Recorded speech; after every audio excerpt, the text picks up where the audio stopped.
Okay, here we go. Oh, there's kids playing hockey here. Future superstars. Beautiful. Going in the building. nosebleeds, boys. All right. Going in. Oh, look at this. Very cool. Awesome.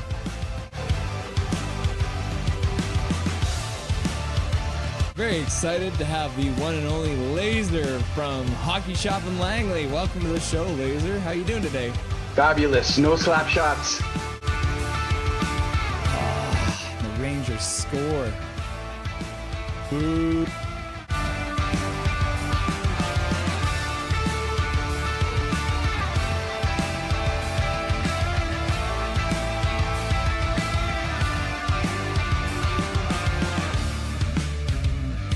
Can you hear me? Yeah? Yeah, that's wild. Okay. This is craziness. I'm watching the game in the bar. This is the, I'll show you guys. I'm literally we're in a bar here. We make it happen here. Nothing is perfect, you know? Here we are with the one and only Mr. Jake from Jake's Takes Hockey. Welcome to the show, sir. How you doing today? That's right. Thanks for having me. I appreciate it.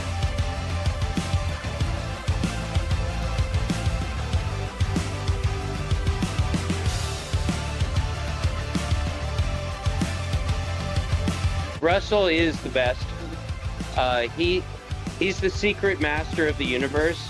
Yes. And he's come to this realm to set us free and deliver a cup to Vancouver, I think. Russell is a gift from the gods, I think. What do you want? You want to say hi to anyone on the stream? You want to say you want to say shout out to anybody?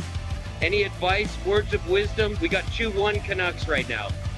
Justin, who is he? There you go. Oh yeah, look at that nice ice getting all clean. There you go. Go Canucks, go! All right. Yeah, literally the back row, boys.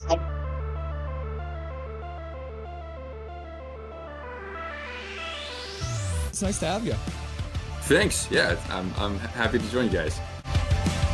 Witten and Jordan from Canucks Uncensored. How you guys doing today? Awesome. We're good, Russell. Thanks so much for having us on.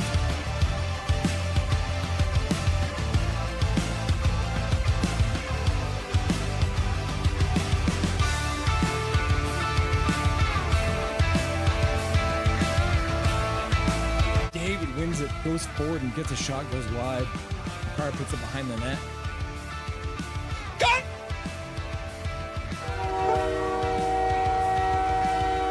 Time! Oh, I just got lightheaded! 3-2, Canada wins. I scared the crap out of Dobby. Boys! Boys and girls! We did it! Canada wins! Binnington with some killer saves in overtime, and Connor McDavid, the man we were giving so much crap to through this whole game, wins the game! I'm so red in the face! Look at how red my face is! It's Canadian face! Oh, in Boston, boys! We win it in overtime!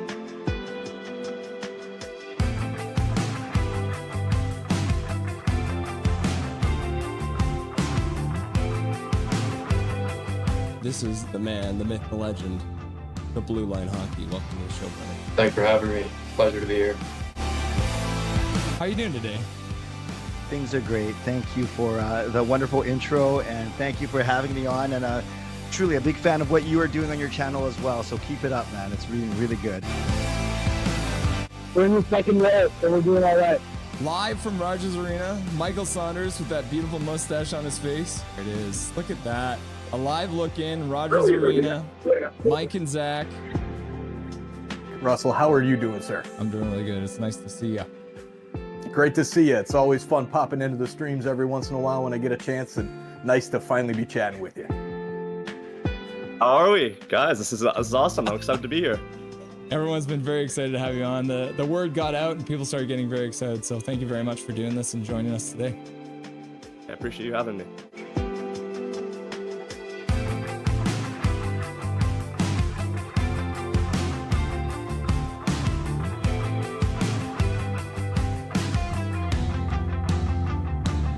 Thank you for having me. Thank you to everyone who requested to hear my beautiful voice too.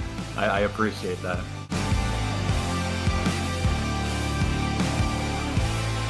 How you doing tonight? Doing good?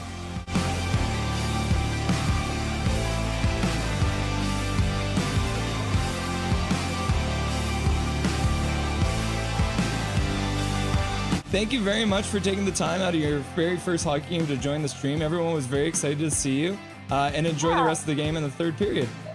Yeah, thank you so much. Bye-bye, guys.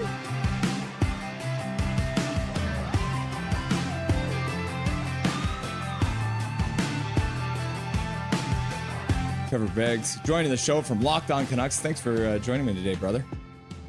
My pleasure, Russell. How you doing today, buddy? I'm doing really good. I'm doing really good. Hey, buddy, what an intro. Thanks, man. Hey, no problem. It's nice to see you again. It's been a while. Dude, absolutely. Yeah, those late nights, early mornings. Yeah, weird They were times. rough. We are excited to welcome Dave Hall to the show. Welcome, my man. Hey, thanks for having me today. I'm excited to be on. We're excited to welcome to the show Larry Fisher.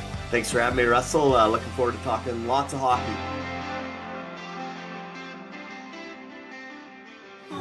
Yeah, look at that. Look at this man. He's wearing his Canucks jersey at a Montreal game. You love to see it.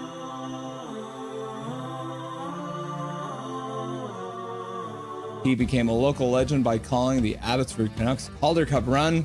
We are very happy to welcome Brandon Asselt to the show. How's it going, brother? Russell, I'm doing well. Thanks a lot for having me on. I'd like to introduce to Nothing is Perfect, Mr. Zach Nolan. Thank you so much for having me. It's great to have you.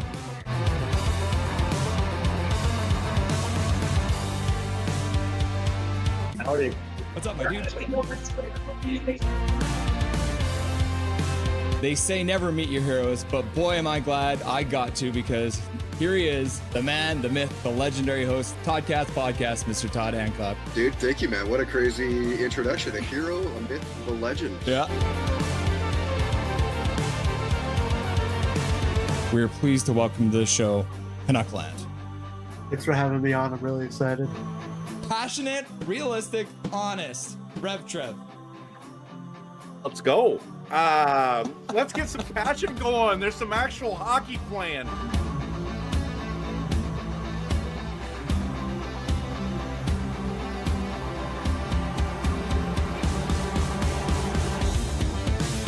Smith plays it right across the zone. Willander with a shot. Score! The Edmonton Canucks from the blue line! Shot through a crowd! And the Canucks have won it in overtime! Just like that, game one is over! And you don't have to wait much longer, because the Abbotsford Canucks have won game one with 14:09 left to go in the overtime period! Woo! Just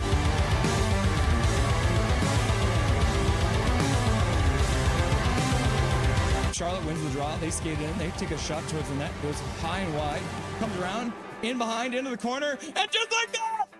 Just like that! Being resilient. Next man up. The Abbey Canucks, no doubt, never lost 2 games in a row in this Calder Cup Finals. And the Abbey Canucks are Calder Cup champions!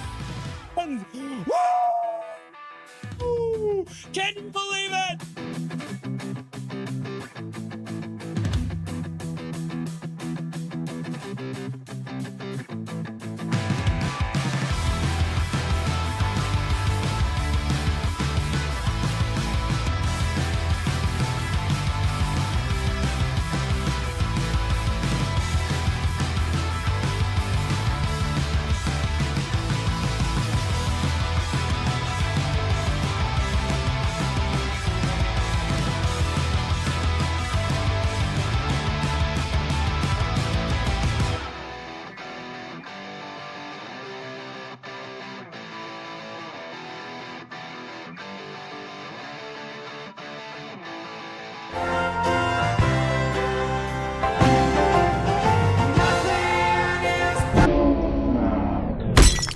What's up, everyone? It's Nothing is Perfect. It's Russell Holiday. It's time for some Vancouver Canucks hockey, which we're all very excited about.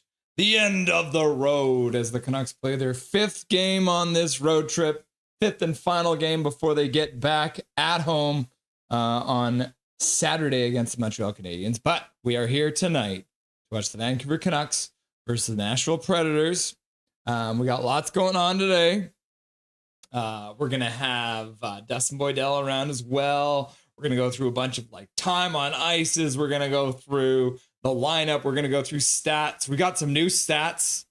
Apparently I did know about, so we're going to try some new stats that you want, but you don't really need. So here we are tonight, this Thursday night. It's going to be a 5 o'clock start, so we're not too far off of that, but we're going to be going live to watch the Vancouver Canucks versus the Nashville Predators. So before we get too far into things, let's have a look at what we're going to do tonight. All right. So there's me. I'm in shock.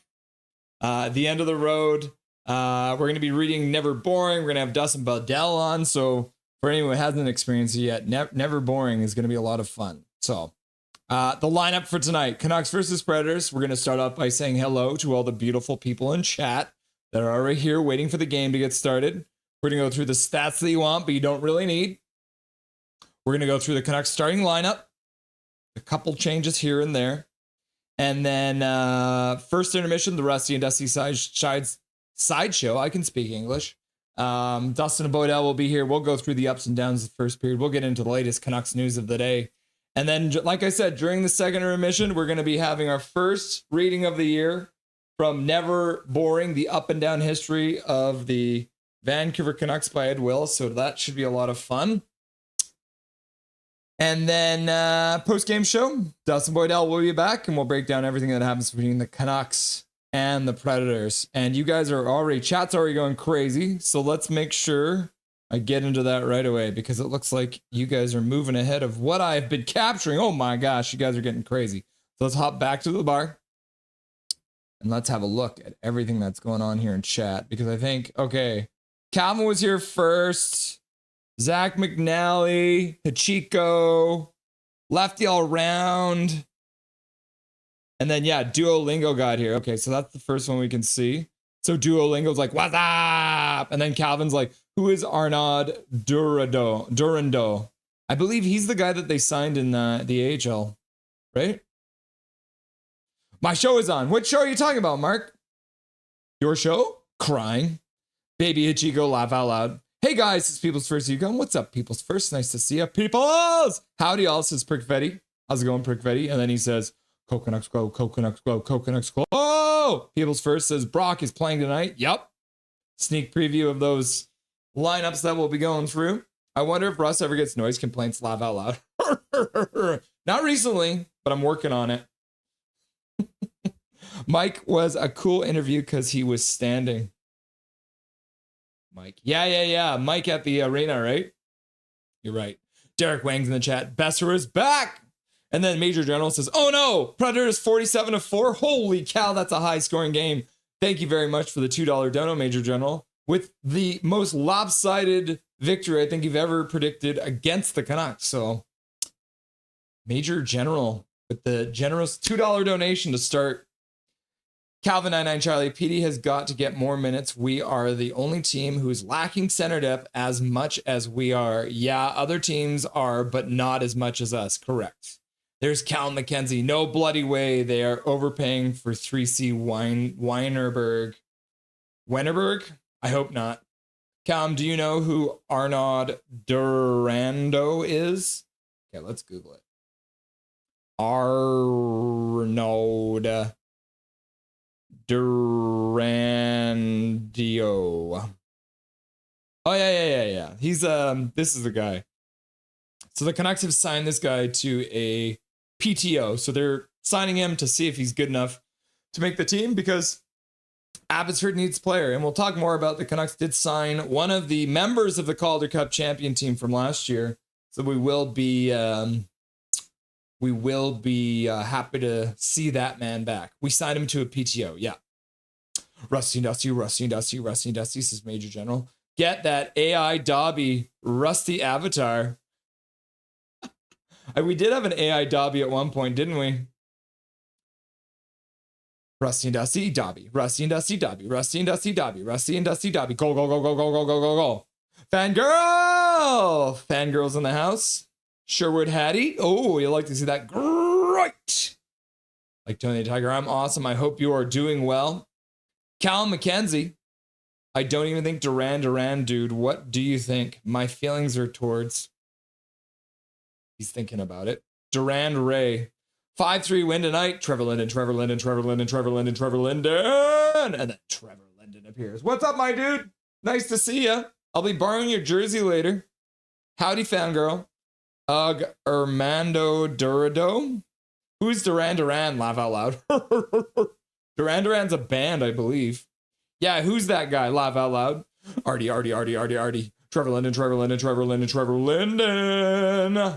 I'm sorry for disturbing you twice so early. Doing the wave. Calvin 99 Charlie doing the wave. You love to see it. I was first. Laugh out loud. Yes, you were. Fetty's now doing the wave. Woo! Cal McKenzie, it's game day. Let's fucking go. Swear jar. Big Mac.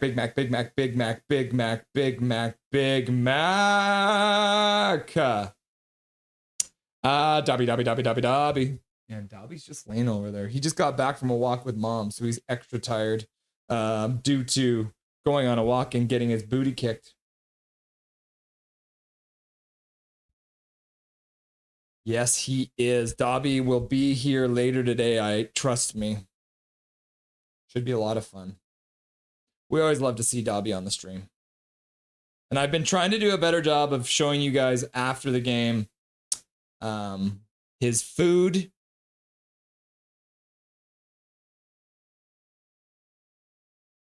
Because obviously we want to get his treats done after the game. Whether the Canucks win or lose, right? So that's what we're trying to do for you guys. All right. Crystal's greater than the wave? Yeah, I believe that. Big Mac. Hey, y'all, says Swervin' Irvin. What's up, Swervin' Irvin? Major General's here, using the swear jar. Rick Fetty saying Trevor Linden is also greater than the wave. And then Go Canucks Go is here. 6 months as a member. You'll love to see it. Thank you very much, Go Canucks Go. Is this Jay? 6 months as a member is Go Canucks Go. Big Mac's greater than the wave. What's up? Cal McKenzie, hoot fangirl. What's up? Says Duolingo. 1 more year is when we win the cup. I like that. What's up? Says Jazz. Go Canucks Go. Popcorn window. What is this? Is that a no? Is that a dinosaur? A-OK. Birthday cake. Bathroom. Championship. Dow. Eggplant. Banana. Check. Smile. Happy cat. Window. Praise. And then Calum's like, what's up? Mark using his monthly membership message. Thank you, Mark. 6 months as a member, Mark. That's crazy. Congratulations on making it for half a year as a member. Nice to see you. I got to get you on the show soon. Mark, what are you doing on Saturday? Are you watching the game against Montreal? Let me know in the chat. Let me know if you're watching the game on Saturday. I've been meaning to message you on Instagram, and I keep on forgetting. Poor Mark not getting his message. So yeah, Mark, let me know. If you're watching the game on Saturday, let's get you on the show. 2029, Evander Kane starts a YouTube channel, and his first video is titled Why I Left the Daily Hive. I like that. And beer. Marky Mark hyping up the room. Preloading right now, y'all. I'd watch this YouTube channel if he has a video about why he became an informant for Cash Patel in the NHL. Laugh out loud. Rocktober is on. Yep. It's been on. Dobby. Vampire was first, Russ. Yes, Vampire was here, but the message got deleted because YouTube does weird things with chat. Wipe your Brock out for the boys. What's up, Gary Wiseman? The funniest man in chat is here. Hey, bro, I got spoilers for that Never Boring book. Yes, you do. It is never boring. I'm saying first goal tonight is for Vancouver, for Vancouver's Besser. I would love to see that. We're all glad to see Besser back. Brock's out for Hombre. Yeah, Harambe. Footer says it's Kane, PD, Garland, Sasson, JDB, and the Flow. Yeah, well, I'll have those all for you. We'll have the lineup ready to go for you once we do the lineup. I'll have the little graphic thing, which I just finished up literally like moments after moments before I went live. So luckily Brendan Batchelor got it out to me on time today, because sometimes he doesn't, you know? Today, it might have been one of those days with the amount of movement. Go Canucks, go, go Canucks, go, go Canucks, go. Yo, what's shaking, everyone? Big Mac's in the house. How's it going, Big Mac? Always good to see you, my dude. Big Mac in the house.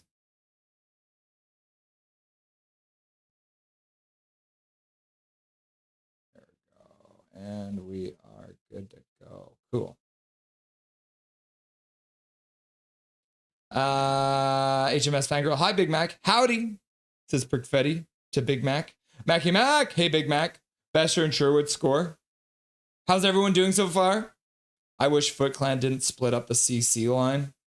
Dobby, Rusty, and Dusty, a win tonight, says Keith. Glad to hear that. Nice to see you, Keith. Big Hog Hockey. We're in 2029, I guess, now. Yep.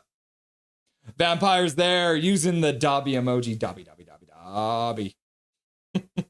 And Mom is back from the grocery store. She went for a little rundown to grab some groceries. So, what is this? Oh, this is all. I don't need any of that. All right. Eric Hunter in the chat. What's up, Eric Hunter? Dobby Dobby. Big Mac. Fly Swatter. Luke Fly Swatter in the chat. Besser owns Nashville.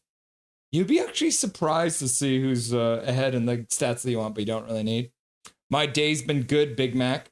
3 points for PD tonight. That's what we predicted last game, but it didn't end up happening, so I don't want to jinx it again. People's like, awesome. Derek Wang, I guess Kane and P.O. Joseph is rusty. I would never be comparing myself to those two, but, you know, it is what it is. Evander Kane and P.O. Joseph could be rusty. Well, P.O. Joseph's got the excuse. I don't know why Kane would.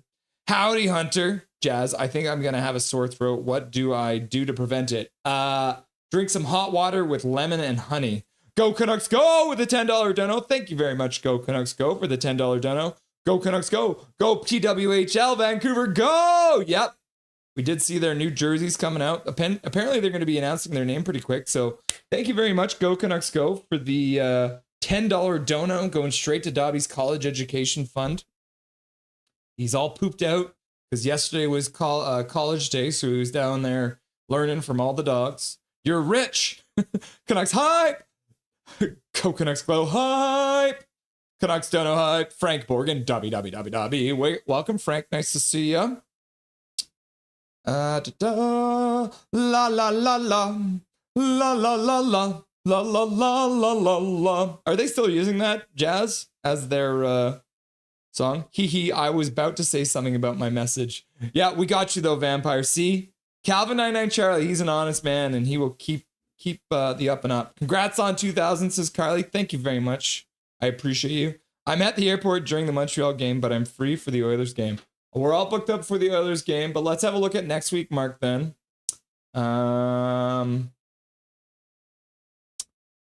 Edmonton. Do I have anything booked for Edmonton? Let's have a look.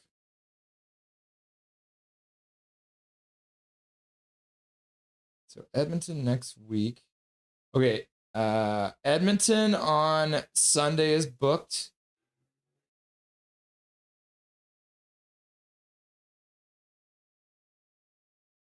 How about New York, Mark, against the New York Rangers on Tuesday? What do you think about that one? Let me know. Yeah. Eric Hunter, I'll hate Joseph.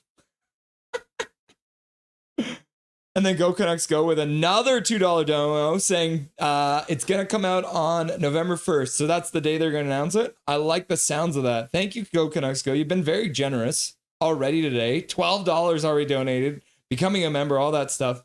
PDHL teams spend a year representing the city before they get a name. So apparently they're going to get their name early. And according to Joe Canucks go, it's going to be on November 1st.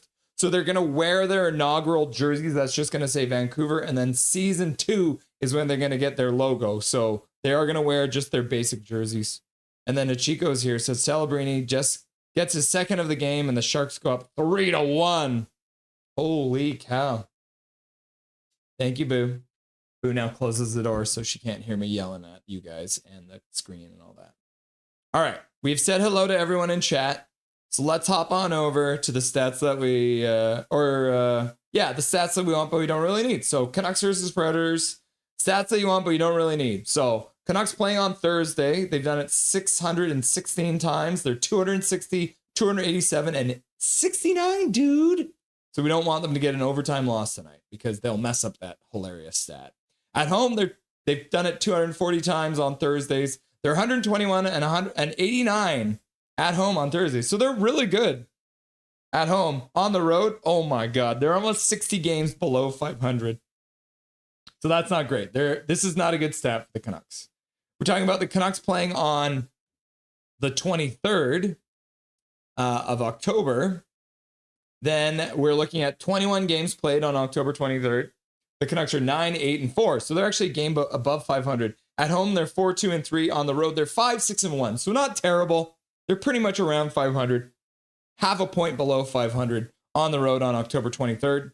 We're looking at the Canucks versus the Predators in the last 10 games. The Canucks are 6-4 against the Predators. They've scored 24 goals and allowed 23 goals. So very close here between these two teams in the last 10. If we look at their overall history, not as close because the Predators were a bad team for a lot of years. The Canucks are 50, 30, and 9 against the Predators overall. At home, they're 25, 15, and 4. On the road, they're 25, 15, and 5. This is crazy. This never happens. It doesn't matter if they're playing in Vancouver or they're playing in Nashville. It doesn't matter. It's always the same. So the Canucks have dominated. They're over 10 games over 500 at home, 10 games over 500 in Nashville. And if we're looking at the Canucks versus the Predators on Thursday, they've done that 24 times. The Canucks are 5-4-1 at home. They're actually better on the road on Thursday. So 7-5-2 in Nashville. They're 25-15 in Nashville. They're 5-6-1. So 3 stats are positive for the Canucks for today, and 1 stat doesn't look so good. So let's see what ends up coming out of this. Canucks' current leading scorer against the Predators is EP40. He's got 11 goals in 17 games. Daniel Sedin with the overall all-time lead with 16 and 59. Hughes has got 23 assists in 15 games. Henrik Sedin's got the most, 44 in 58 games. And then Hughes has got the current lead for points with 23 points in 15 games, which means that Quinn Hughes has never scored a goal against Nashville. So if Quinn Hughes scores against Nashville, it'll be his first career goal against Nashville, which we did see him get his first career goal against Dallas the other day with his empty netter. Henrik's got 53 points in 58 games, so just under a point a game. But Quinn Hughes is already above a point a game. Predators current leading scorer against Canucks, Forsberg. Philip Forsberg's got 9 goals in 26 games. Mike Fisher has got 12 and 20. Roman Jossi's got 18 assists in 37 games. Martin Erat's got 21 and 37. And then Jossi's got the current lead with 20 points in 37 games. 29 in 37 for Martin Erat. So the Forsberg and Josi are about half a point a game. So currently the Canucks scorers are a little more effective. Now here's where we get into the new stuff, because NHL.com has got this edge software, so we can pit the 2 highest scoring players against each other. And you can actually see Quinn Hughes and Roman Jossi's season so far is pretty similar. So probably the 2 best defensemen, the 2 captains, and we're putting them head to head. We're looking at shot speeds. Quinn Hughes has got an average harder shot, 95. Roman Jossi's only coming in at 91. Oh, sorry, hardest shot was 95. Roman Jossi's was just under 92. When it comes to average shot speed, Quinn Hughes is 67.3 and Jossi's just under 66. When it comes to skating speed, Quinn Hughes is got a little bit faster skating speed. Also has way more bursts between 20 and 22 miles per hour. And then skating distance as well. Very similar, not a huge difference here as they are pretty close carrying the load. When it comes to shots on goal, Quinn Hughes has got 16 shots so far this season. Roman Jossi's got 17. It's hilarious because if you look at goals, Quinn Hughes it doesn't even register anywhere in the zone because he's got 1 goal so far this year, and it was from long range. And Yossi's one goal was from the high slot. That's interesting. So the other one we can do is we can compare and contrast the starting goalies for tonight. So we'll have Thatcher Demko and UC Saros starting. Demko's 3-1. UC Saros is 2-2. Demko's got a better save percentage and a better goals against average. As you can see, Demko defeats him in all categories except for long range. From long range, Roman Yossi's got a 974 save percentage. Shots on goal, man, Yossi Saros has faced way more shots than Thatcher Demko has. A lot more, and a lot more high danger chances. Right. So, and then 5-on-5, Thatcher Demko's been ridiculous. He's got a 952 save percentage 5-on-5, which is pretty crazy. And then 5-on-5 in close situations. So when the game is within one goal, I think this is. So a 9-4 save percentage. 5-on-5 shots. Again, Saros has faced way more. And then the last 10 games at percentage starting at 900%. So all of Thatcher Demko's games have been at least 900 save percentage. And then the last one we'll do to compare is the two teams themselves. Vancouver is 4-3 with 8 points. The Nashville Predators are 2-3 with 6 points. When it comes to hardest shot, the Canucks have the hardest shot at 95 miles per hour. Average shot speed is 3 miles per hour more. Skating speed, Nashville is a little bit quicker. But you can see the burst speed, right? Like they are more quick as a result of the Canucks have more burst speed, right? So that's interesting. Nashville skated a little bit further than the Canucks in the last 10 games. They're skating more per 60, right? And then zone map wise, we're looking at shots on goal.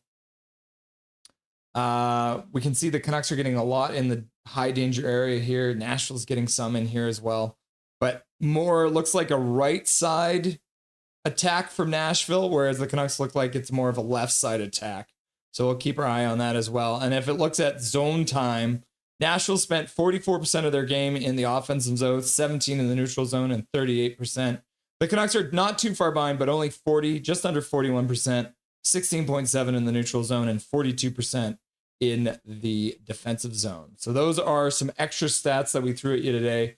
And then if we're looking just at the overall, like I said, Roman Yossi's got 4 points.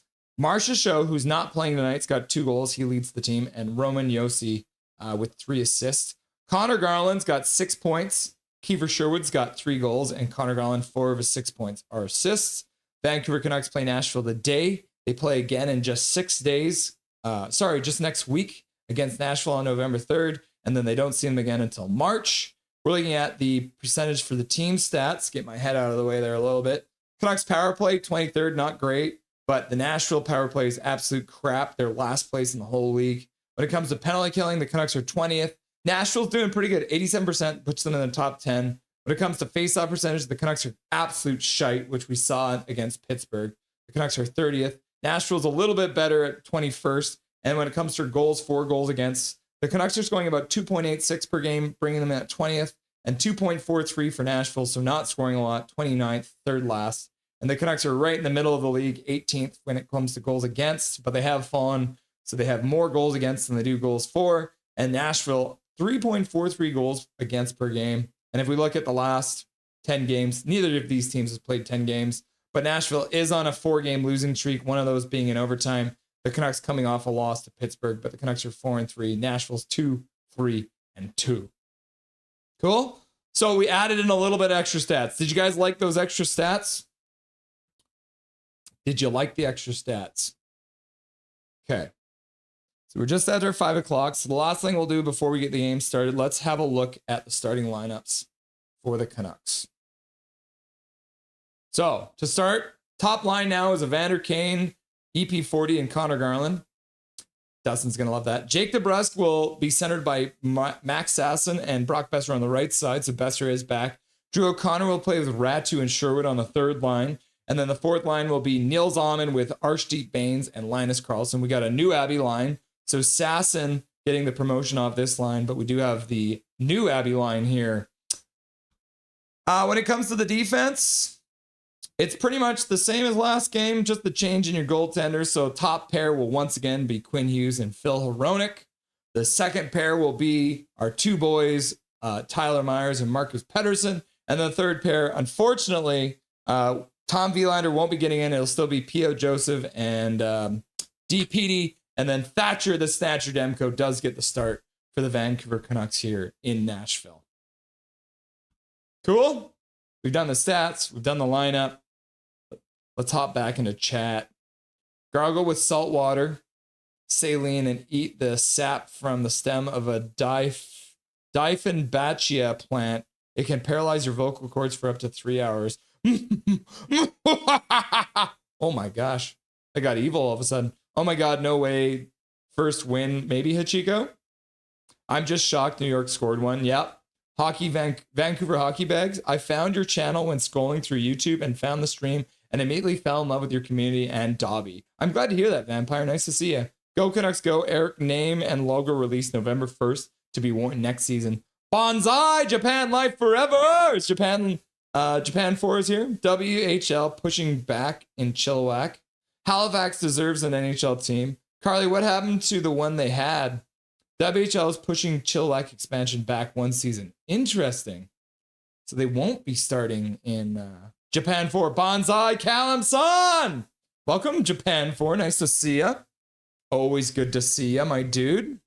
Halifax destroyers, since so many destroyers were harbored there. Interesting. Tampa ties it against the Blackhawks. Bonsai! And a football team. They've been talking about it forever. Yeah, a CFL team out there. Show me sand the floor. I like Prickfetti. Demmer in or Lanky? It's going to be Demmer tonight. Sup, Swervin? Milosh in the chat. Coconut slow! And I'd like to propose a toast before the puck drops. To Evolve! Yeah, you love to see it. I'm going to close some of these windows here. I have a very full browser. Hey, Japan 4 Jazz. I think I deserve an NHL team in Whitehorse. Let's get one in the territories. Can you imagine? Show me wax on, wax off. Wax on, wax off. Wax on, wax off. Wax on, wax off. First goal tonight. Who you guys got? Who's got the first goal? I should also mention we've got the poll question running here. So have a look. Let me know what you think. Does EP40 get more ice time? The most time on ice out of all the centers? Yup. Nope. Maybe. Who knows? Foote is wild. 40% of you are saying yup. 23% so far saying nope. 15% maybe. And then 24% say who knows? Talk it. Foote is wild. Freudian slip. Go, go, go. Funny, we hope on Sherwin and Garland as opposed to Brock and EP40. Yep.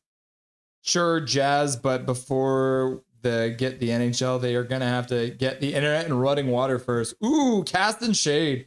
EP40 opening and scoring, says Eric Hunter. Welcome, Eric Hunter. $5 dono coming in. Thank you very much for donating to Dobby's College Education Fund. The legend that is Eric Hunter. PD will break the internet when he scores a hattie. I hope so. Sensei Dean Y. Who gets the first penalty for the Canucks? Evander Kane. What's up, Sensei Dean Y? Nice to see ya. Thatcher Demko is going to town on the smelling salts, so that means we're probably close. Come on, Sherwood. Show your former team when you've got. Yeah, let's see. Do we have? I didn't even check that. Let's check. Is there any Nashville Predators on this, or any Canucks on this Nashville Predators team? There is no members of this Nashville Predators team. That is, yeah, no former Canucks, but we do have a former Nashville Predators, so. Alrighty, looks like we're about to get underway here, so let's make sure we keep the scoreboard up to date. And the puck has been dropped on the first period of play.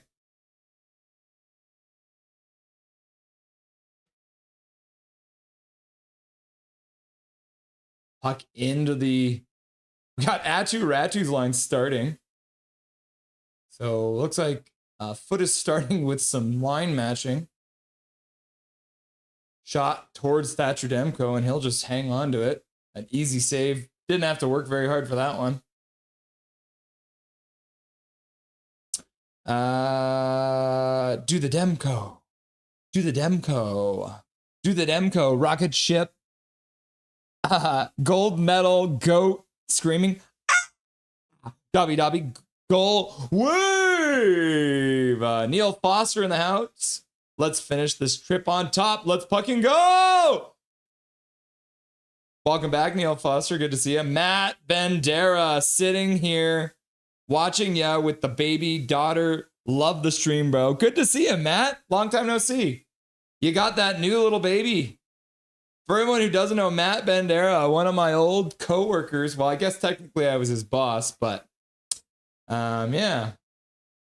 Congratulations on the new baby. Matt Bandera watching with the baby. Good to see you, my dude. Hi, Matt. Turn on your gifted in order to receive a free gifted membership. Yep. Great stats, bro. Thank you. Puck is dropped in the Canucks zone. Canucks do win it. EP40 wins it. Pass up to Kane. Over the faceoff circle. Shot to the front of the net. Ends up knocking the stick out of the hand of the Predators player. Looks like he might have gotten hot sticked on a follow through. We got 19:14 left to go. $2 dono from Major General. Say, great stats, bro. Thank you very much, my dude. And then Calvin99 Charlie also coming in with a free gifted membership. Is my computer crashing? Is that what's happening right now? Yep, there it goes. There goes the chat. Well, we got the Calvin99 Charlie up here, so let's fix this. The puck has been dropped. Nashville moves the puck into the Canucks zone. Oh, the stream window crashed, so hopefully that's not a preview of things to come. We can fix this.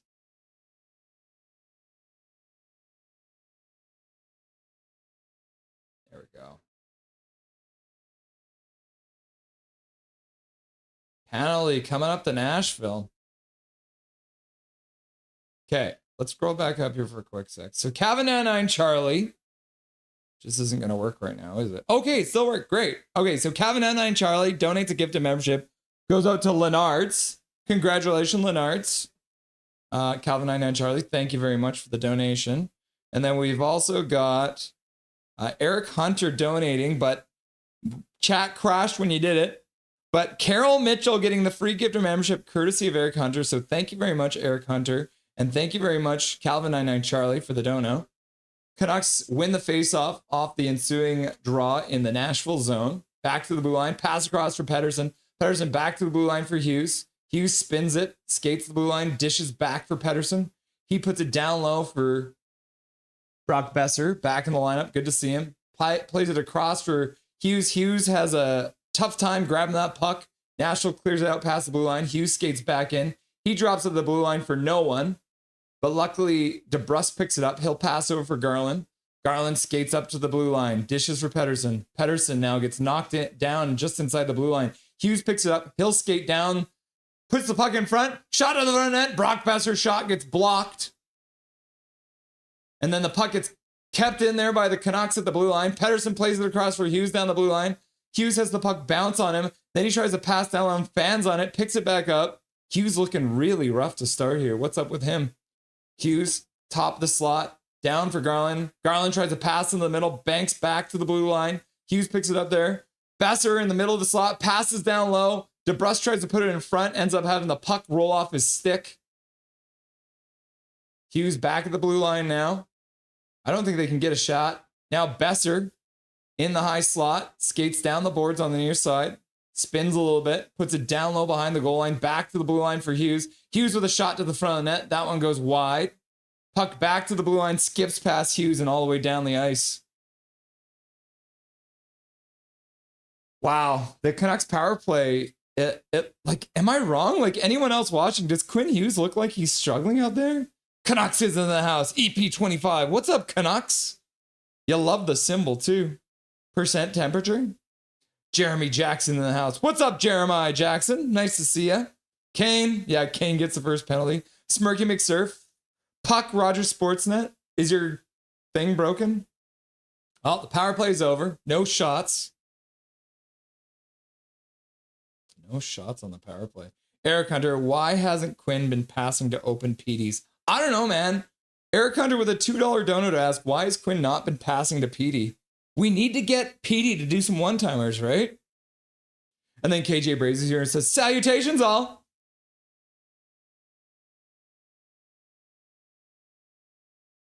So the puck goes out of play. KJ Brazy, what's up? Quinn Hughes definitely isn't himself lately. God damn, same old story every time. Sucks at the PPs. Yeah. All right, face off just outside the Canucks zone. Nashville wins it. Andrew, it's always Kane. Yeah, that's got to be Kane. Fire. Mike Torrance in the house. Calvin Hutt. What's up, Mike Torrance? Nice to see you. Puck all the way down the ice into the Nashville zone. Sasson in. Oh, Sherwood trying to come up with it. He falls awkwardly too. Took a minute to get up. Myers tries to knock the puck down, but Nashville comes up with it. Canucks intercept again. Ratu works it up for Sherwood. Sherwood gets it into the blue line, but it gets past him and out. Marcus Pettersson picks it up in the neutral zone, plays it over for O'Connor. O'Connor plays it back to Tyler Myers into his own zone. Calvin, yo, bro! It seems like EP40 is hungry for revenge. Let's go! It's the Sensei Dean Y. Go, Canucks, glow. Go, Canucks, glow. Drew O'Connor gets hooked. No call. With some speed in. 2 technically isn't it. Thomas, welcome back, Thomas. Dobby, goal. Dobby, goal. Dobby, goal. Go, Canucks, glow. Go, Canucks, glow. Go, Canucks, glow. Nashville skates over the Canucks blue line. And it looks like he was offside. The ref took his sweet time saying it was offside. Let's keep our eyes on Sherwood. Looks like he might have... What happened here? Oh, he got high-sticked.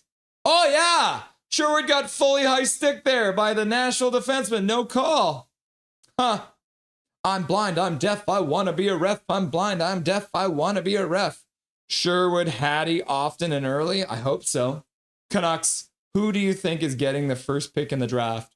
Hachiko and the San Jose Sharks, right? Or no, it's going to be Calgary. Not us. We don't draft first overall. Thomas says, start a Dobby chant. Dobby, Dobby, Dobby, Dobby. McKenna.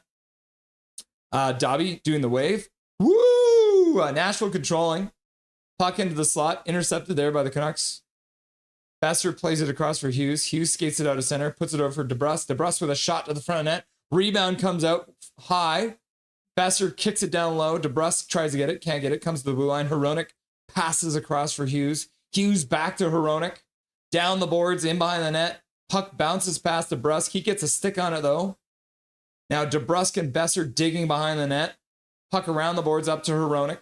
Hronek with a shot down low. Looked like it might have been a pass for Besser. Besser puts it back for Hughes. Hughes skates the blue line. Now down the slot. Shot deflects off of a stick and in behind the net. DeBrusque can't come up with the puck. Puck squirts out front. Now it gets back into the corner. Hey, best boss ever. Thanks, my dude. I appreciate you. Quinn Hughes passes over for Hronek. Hronek turns back, gives it back for Hughes. Hughes being pressured. He puts it off the glass and out. Quinn Hughes just put it off the glass and out. Remember that, guys. Run while you can, Jeremiah. I like to think like that major. How many shots does Vancouver have? They currently have 2. The shots are currently 2-2 in the game. Back to the bar. Big PP? I hope so. It wasn't though. Oh, by the way, Carly, how are you now? I crashed the stream with a simple dono. Laugh out loud. Yep. Okay, Drew O'Connor picks it up. Skating down, ends up behind the net. Loses his man. Looks to the front. Pass out front. Goes right through the crease and out the other side. Just missing the far post. Now picked up by Connor Garland. He shoots towards the front of the net. Goes wide. Ends up bouncing off the boards. Tyler Myers down low. Tries to get it out front for Ratu. Now Tyler Myers in behind the net. Plays it to the far side corner. Pass across the crease. Garland picks it up. Back to the blue line. Shot by DPD. Ends up getting blocked in front. Now DPD skates up the blue lines. Puts it in behind the net. Garland's there. He picks it up. He looks back to the blue line. Pass across the slot. Elias Pettersson can't keep control. And the Nashville Predators will flip it out to the neutral zone and down into the Canucks zone. DPD puts it up. Pass up for Kane. Kane skates down the boards, gets stopped there. Puck goes low. Nashville gets there first. They'll play it to the far side corner. Now up the far side boards and into the neutral zone. Now on the near side boards, they skate down. Shot to the front of the net, and Demko makes a save, and he'll hang on to it. The Canucks clear the front of the net with 12:26 left to go in the first period of play. Leah in the house. What's up, Leah? Nice to see ya. No way, Andrew. Andrew, usually we get the first 45 against. Yeah. Every Armenian in the league is doing this new center ice style. Yeah, like it's slightly off center, right? Eric Hunter paid the ref tonight so we can get the first PP. Thank you, Eric. How do the Canucks only have one shot? Saros is so hot, I wouldn't be able to stop shooting at him. What do you mean, Hajiko? You got a polar bear in your picture. I like that. I would like to apologize for the message I just sent. What do you mean, center ice style, Irvin? I can't see. Let's see if I can find a picture for you.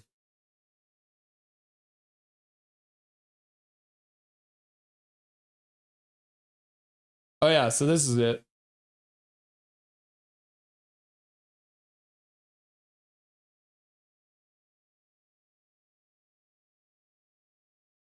Oh my God, it's so small. Why is that? So look at this, Calvin. So you see how like the symbol's in here, but it's not in it. It's like you're looking at the symbol through a hole, right? So all the teams in the league are doing this now. It's very strange. I don't know why. Back to the bar. I think that's what they're talking about. I believe. I could be wrong, though. Is that where I took your mom? What? Hi, Papa. Terrible PP. Yep. It's just down the road from Pound Town. Huggies looking off all season so far. Yep. KJ! Quinn, pass it. What's happening to Quinn? Shooting at him, Hachiko? What do you mean? My Huggy Bear is tired. Yep. Quinn is depressed after realizing he lives too far to be my boyfriend. Fair enough. Quinn Hughes equals bust to Swerve and Irvin. Yeah, he's like 3 PDs to pass to the end, and he ignores all of them. Yeah, he could pass to any of 3 Pedersons, and he doesn't. Bro, Chico, maybe Gary was right. Oh, because you're American, so you have to shoot Saros? Maybe the real rift was PD versus Hughes. JT Miller was only trying to defend Huggy. You never know, right? Hachiko, are you drunk? And then Thomas is like, Dobby. And then Shannon's here. What's up, Shannon? Go Canucks, go! You love to see it. So Atu Ratu out after the commercial break. Nah, Hachiko's high. Canucks says, Jake takes hockey, wave. Woo! So now, I think both centers have been waved out. The linesman has waved both centers out. Big hug, yes. Let's say it's because I'm American. Boo! Go Canucks, go! This is Johnny Redbone. What's up, Johnny Redbone? Nice to see ya. Welcome back. Calgary. Yeah, Calgary drafts number 1 overall. Are they going to trade us Kadri? Oh, shoot. Nashville wins it. And then they get immediately shot off the face-off. And then on the rebound, Demko makes both saves, though. Oh, okay, good to know. Jazz like, boo! Yo, go Canucks! John, Mark, Kilpatrick, what's up, my dude? Welcome back. Demko stops behind the net, plays it up the boards. Now the Canucks work it out of center. Baines plays across the blue line. Marcus Pettersson skates onto it, brings it in behind the Nashville net, drops it there. Too far for Linus Karlsson, though. And Nashville picks it up, and they'll skate out. Sharks blow the lead now. It's 3-3. Tyler Myers first back to grab the puck, passes up for Marcus Pettersson near side. Plays it up to the Nashville blue line, but it gets intercepted there by Nashville. They'll skate it back into the face-off circle on the near side. Now back to the blue line. Now down the near side boards. Pass out front into the slot. Shot to the front net. Demko makes a save, and he'll hang on to it with 11:28 left to go in the first period of play. Major General, go Canucks, glow. Go Canucks, glow. Go Canucks, glow. Good job, Sharks. Y'all suck. I'm not trying to lie, Hachiko. No problem. No offense. Yeah. Typical Sharks, Hachiko. Same as on the game. Goalie stinks. Laugh out loud. Emmanuel says, hey, Carly Isaac. Thomas, who's their tender? They got their man, Saros and net. Big Hog Hockey, how do you feel about not having Big Hog? Yeah, I think it's pretty hard for Big Hog right now. Fresh socks out of the dryer, one of my favorite things. These are a few of my favorite things. Fresh socks out of the dryer. When I'm feeling bad. Canucks bring it up front. Shot to the front of net. Saros makes a save on a pass from behind the net. I'm singing songs. Sorry, I'm singing again. Pettersson gets his foot stuck in a rut and falls down in the corner. Nashville comes out 3-on-2. Quinn Hughes and Hronek do well to break that up, though. Kane plays it up the boards for Petey. Petey stops on the blue line, plays it down low. Saros stops behind his own net. Forsberg is there. He picks it up. Chico, don't you want them to tank? Sherwood got shot right in front of the referee and nothing. No call. Referee? How can it be? Learn the rules. Swear jar. You're right, Callum. I'm pissed, says Big Hog. He misses his Big Hog hockey. Let's go Vancouver Canucks, says Peoples first. Puck into the Nashville zone. They pick it up there. Nashville's up to 7 shots now. Shot to the front of net. Demko makes the save. Puck gets cleared behind the net by P.O. Joseph. He plays it up the boards and all the way down the ice. Not going to be enough for icing, though. So Saros comes out and plays it to his player. Yossi skates out of the zone with speed, gets the center, flips the puck in the near side corner. Joseph's first one back onto it. He jars the puck free for Myers. Myers into the near side boards, plays it up the glass and out of play. Oh, no. I thought it went off the glass. It did not. Tyler Myers has shot the puck right over the glass, and that will be a penalty for delay of game against Tyler Myers. So Nashville's up to 8 shots on net. Canucks have 2. And Tyler Myers just took a penalty for delay of game for puck over the glass. So Chaos Giraffe seems like he's back. Is it considered tanking if you are just bad? Tanking... Okay, so the difference between being bad and tanking would be, let's say, if Calgary trades Kadri in the next week, that is tanking. That would be the best way to describe it. If you're actively trading away good players for draft picks, you're tanking. If you're bad just because you're bad, then you're just bad. But if you're tanking, that means you're actively trading away assets for futures in an attempt to be better in the future. So that would be considered tanking. But kind of the same thing, but a little bit different. Brand new socks are close second. Yeah. What about brand new socks fresh out of the dryer? Is that above both of them? Shannon says, hi, Big Hog. Jazz says, I got 98 in math test today, even though all I was thinking about was this game. Congrats, Jazz. Keep up the good work on your math tests. Maybe you'll be a rocket scientist someday. Hi, Shannon, says People's First. Emmanuel says, hi, Shannon. Depends on who you're talking about, Big Mac. Hi, People's First, says Shannon. Do the Demko. Awesome, Jazz. Hi, Shannon. Jazz says, thanks. Sensei Dean Y. Refs are paid to look the other way from Gary. Yep. Canucks, what website are you using? For the stats? If you're asking about what website I'm using for the stats, is that what you're asking, Canucks? Because here, I'll show you. So just Google NHL Edge, which is their stats. So if you click on NHL Edge, it'll bring you in here so you can do all the different stuff about NHL Edge stuff, right? And then you can go into and it'll have all the different stats and stuff. So Nashville wins the faceoff in the Canucks zone. Let's get back to the bar. If that's what you're asking about. Nashville controls in behind the net. We got 3 Canucks down low below the goal line. You got PD out there with Garland. And then on defense, we got Hronek and Marcus Pettersson. Nashville now controls the puck. Far side. Half boards back to the blue line. Shot to the front of net. Through a crowd. And Demko makes a save through the crowd, which is good to see. And he'll cover it up. No rebound. Hi, Emmanuel Smith. Andrew, I'm going to Sunday game. Very cool. So you're going to be there against the Oilers, eh? Very cool. Hi, HMS Fangirl, says Shannon. Gary Wiseman, is that Montreal or New York, Andrew? It's it's actually the Oilers. Plays back underway. Puck gets blocked and sent down the ice by the Canucks. So Nashville will have to start from their own zone. And Connor Garland's still out there. So I don't get this deployment. It's crazy. So Connor Garland and O'Connor are now out there. So now Garland will go off, but I don't know why they didn't change that. Awesome, Andrew. I am experiencing emotional damage. Swear jar, swear jar, swear jar, swear jar. Jazz, who Emmanuel? He's back. Thomas, congratulations, Jazz. The Coiler, says Andrew. Did they just ice the puck? I think Nashville just iced the puck on the power play. Learn the rules! Nashville. Jazz, hey Shannon, how are you? Good work by Pedersen to block the pass across and get it down the ice. So the faceoff is now in Nashville zone because they iced it. Calvin's throwing up. I don't like it. Thanks, Thomas. So awesome, Andrew, says Shannon.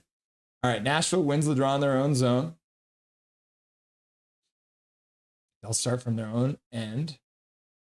We got Sherwood out there killing a penalty. Nashville now gets in. And good stick by Sherwood. As I mentioned him, he pokes the puck off the stick of the Nashville player and it ends up back down their own zone. Now the Canucks, Hronek steps up at center and knocks a puck back into the Nashville zone. Callum's like, Jesus has returned. What? I legit almost puked. Damn, still it works, says Johnny Redbone. Never seen McPoopy play. Figured I oughta at least once. Fair enough. Marcus Pedersen picks up the puck behind the net, plays it out for Garland. Garland on the penalty kill again. Takes the puck all the way into the Nashville zone. 8 minutes left to go in the first period, and the power play is now over for the Nashville Predators. Nashville at 9 shots, Canucks at 2. Score is still 0-0, donut. Nashville at the blue line. Shot towards the front of the net, deflects and then dribbles in towards Demko with 7:43 left to go in the first period. Strawberry! Leah Herring, I'm going to the Whitecaps Sunday. Oh crap, Canucks playing too. Be a big night in Vancouver sports, I guess. Johnny Redbone, thanks for the commentary. You're very welcome. Gary Wiseman also says thanks for the commentary. I got you, my dudes. W Whitecaps for making the playoffs. Did they clinch now? Christian and Marie Wilburn. Go Canucks, go! Hughes' long boyfriends. Are you wanting, Christina, are you wanting to be, are you want Hughes as your boyfriend? Is that what it is? Demko. Very, very slow for Van. Do the Demko.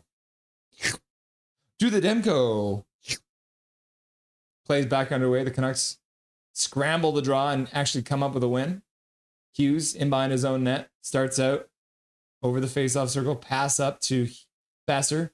Besser in. Puts it down the board. Skates onto it. Stops it up in the corner. Digging away now. He's got support there from DeBrusque. Now Sasson moves in. Pokes it down low. Besser gets high sticked and goes down. And then Nashville immediately touches the puck. So it looks like holla at ya, going to the penalty box. Brock Besser getting high sticked. Is it 2 or is it 4? 7:20 left to go. Canucks only have 2 shots in this game, and there's only 7:20 left to go.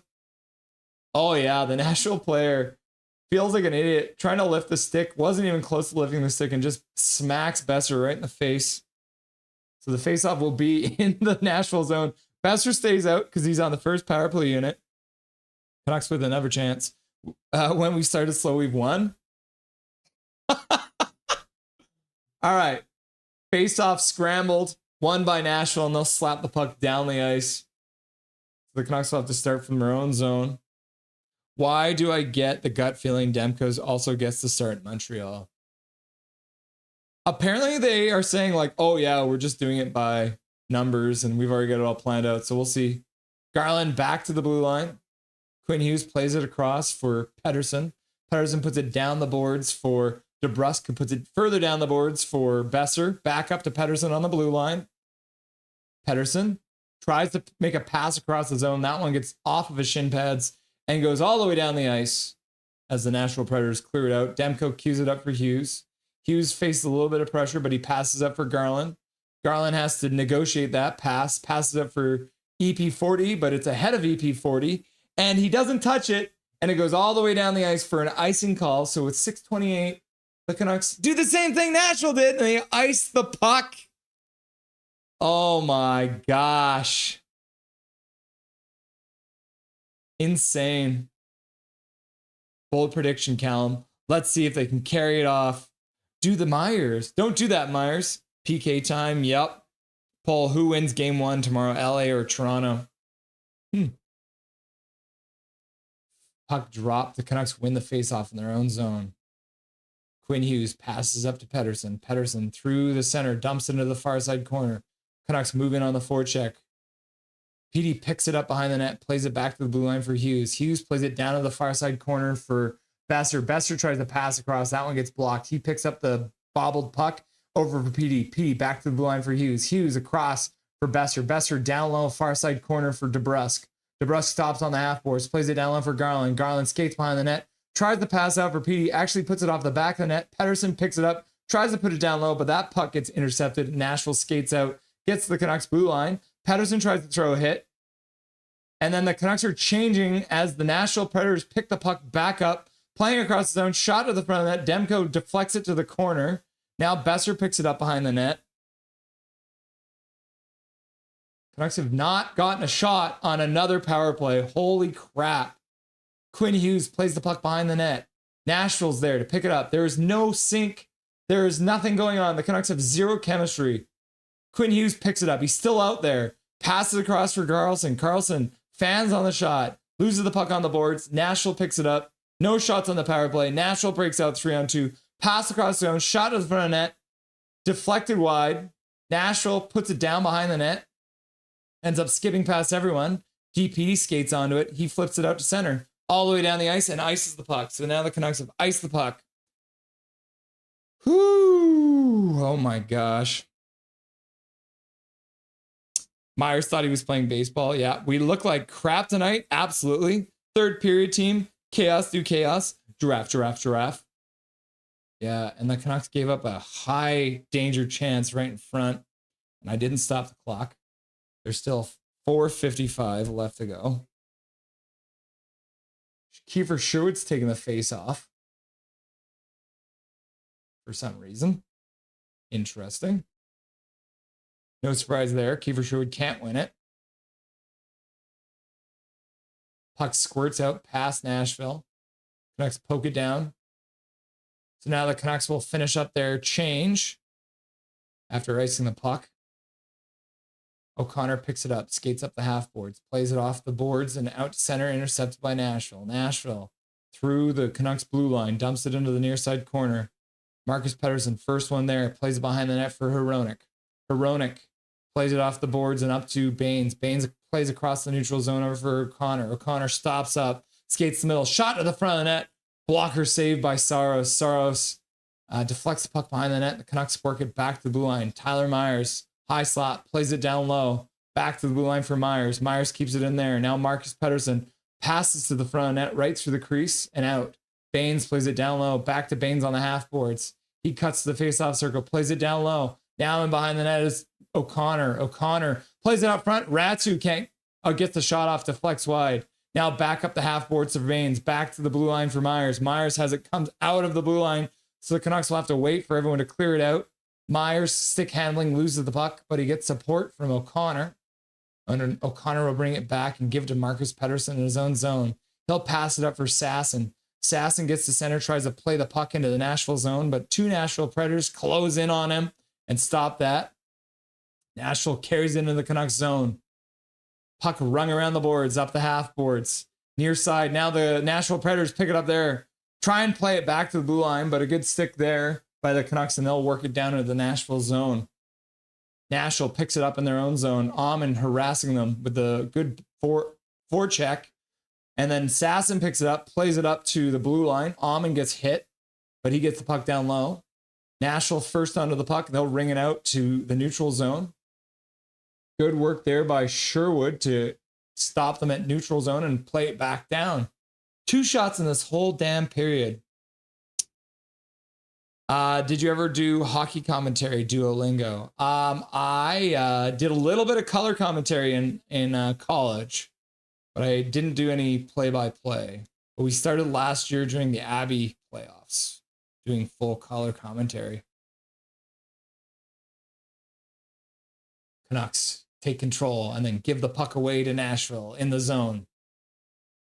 Nashville carries it in. Quinn Hughes now gets high sticked. And then the whistle goes now. So it looks like they did get it. So number 77 on the Nashville Predators ends up taking a penalty. But I don't know. So should the Canucks just like say they don't want the power play? Evangelista going to the box for high sticking Quinn Hughes. But maybe the Canucks should just say, we don't want this. We don't want it. Because they have 3 shots now in the whole game. And we've only got 2:12 left to go. Back to the bar. Hi, Coach Rob Willie, says Shannon. Welcome, Coach Rob Willie. Canucks, I'm going to the Canucks game on January 27th. Very cool, Canucks. Jelly. Thomas has learned the rules. Thanks for reminding about the stream, Shannon. You're very welcome, Coach Rob Willie. Shannon's got your back. Major's just trying to make a goal happen. Andrew, bring a packet of ketchup and ask McBaby for an autograph. Laugh out loud. Can you imagine asking McDavid to autograph your packet of ketchup? That'd be hilarious. Swerve and Irvin, 2033. The New Orleans Canucks win their first of 5 straight Stanley Cups.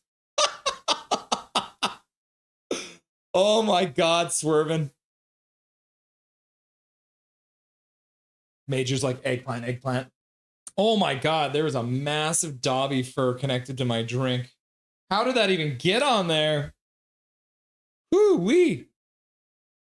Mike Torrance, let's go, PD! Yeah, Canucks, you're right. 2 to 10 shots for Vancouver. That is definitely a face palm. Love that at Swervin. Greta Thunberg squeals. How dare you lay a stick on my Prince Charming's gorgeous face? How dare! Terrible 40. Nashville sucks. Yeah, but the Canucks suck more right now. Oh yeah, harder and harder in that Brooklyn accent. Ted. Harder. Laugh out loud. Is there blood?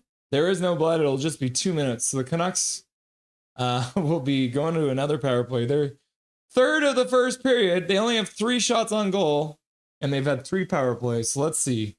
EP40 taking the face off. We'll see what happens. Nashville wins the draw, but the linesman says that they think it was unfair, so they'll redo it. And they'll probably add some time back on the clock. Yep, back up to 2:12. They'll drop the puck again. Pettersson wins that one. Into the middle for Pettersson. Back to the blue line. Down low. Bobbled puck on DeBrusk. He plays it up the boards. Garland picks it up there. Plays it down for Pettersson. Pettersson off the boards back to Garland. Garland looks to the blue line. Hughes plays it down the boards for DeBrusk. Oh, that's Pettersson. Pettersson turns, tries to play it out front for Besser. Ends up deflecting it and then gets the puck and plays it over for Besser. Actually, a really nice play from PD off the boards to Besser. And Besser gets a shot. Saros makes the save. There's their first shot on the power play. It took 3 damn power plays for them to get it, but they finally got a shot on the power play. I'm not being negative. You're being negative. Briz Chiz in the chat. What's up, Briz Chiz? I can fly, man. Bro, I'm so jealous. Are they calling this? So the puck went out of play. The Canucks are saying it should be a penalty. Ooh. So if they couldn't get a shot with a 5-on-4, now they're getting a 5-on-3, looks like. So it looks like Nashville is going to be sending another man to the box because they've put the puck directly over the boards. EP40 opted out of his offense for Pronger tendencies. 5-on-3 for Van.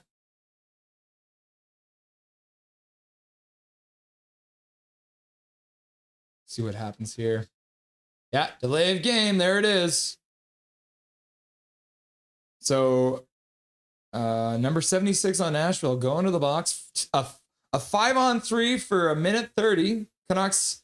Pettersson wins the draw. Hughes plays it across for Besser. Besser and Hughes switch spots now. Besser down for Pettersson. Down to the red line. The goal line for DeBrusk and Besser playing pass. Now down low for DeBrusk. DeBrusk puts it in front and scooped on net by Garland right in front. Saros makes a save with 1:11 left to go on the power play. Only 1:23 left to go in the period. So the Canucks will be able to finish up their whole power play of 5-on-3 here. And Garland takes a shot in front, right to the mouth.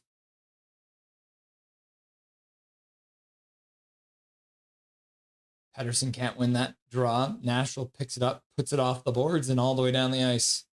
Just over a minute left to go in the 5-on-3. Quinn Hughes picks it up in his own zone and starts moving out. Nashville playing things down low. Quinn Hughes enters the zone, plays it back to the blue line, picked up by Besser, back for Petey. Petey, high slot. Now Hughes over for Petey. Petey with a one-timer. That one goes off Brock Besser and wide. Besser plays it behind the net for Garland. Back to Hughes. Hughes across for Pettersson. Pettersson almost one-time. It puts it down low. Now Besser plays it back for Petey. Petey over Hughes. Hughes and Petey change sides. Now down low. Besser back for Hughes. Hughes with a shot. That one gets blocked. And the Nashville Predators manage to scoop it out into the neutral zone. 30 seconds left to go on the 5-on-3. Garland can't collect the pass.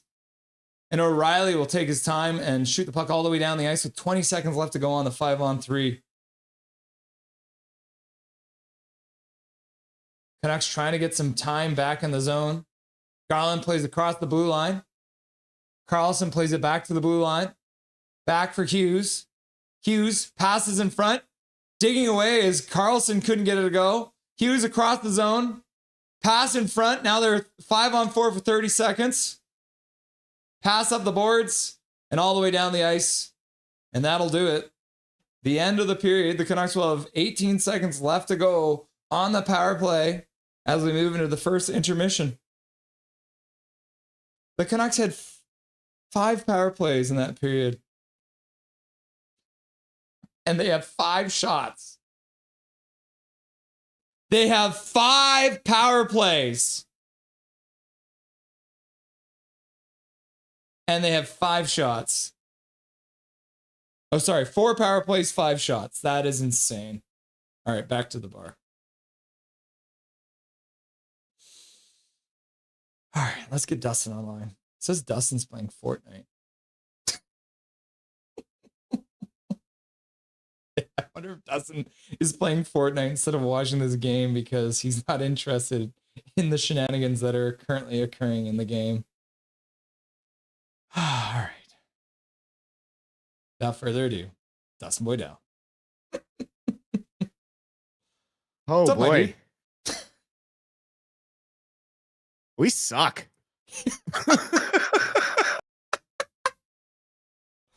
Like, I mean, okay. The 5-on-3, what are we just shooting into pads? Like, into skates, no clean passes. On the first couple power plays, on the 5-on-4s, Hughes just has this tunnel vision for the left side. There were a couple times Petey was wide open for a much better look at a one-timer than they tried to get through on the 5-on-3. They just collapsed way too deep, spread it out, like get wide, start moving it around fast, and then try and get into the middle. There's just no flow at all to the offense. Again, the DeBrusk and Besser winger pairing just is not it for me. They're too similar. It doesn't work.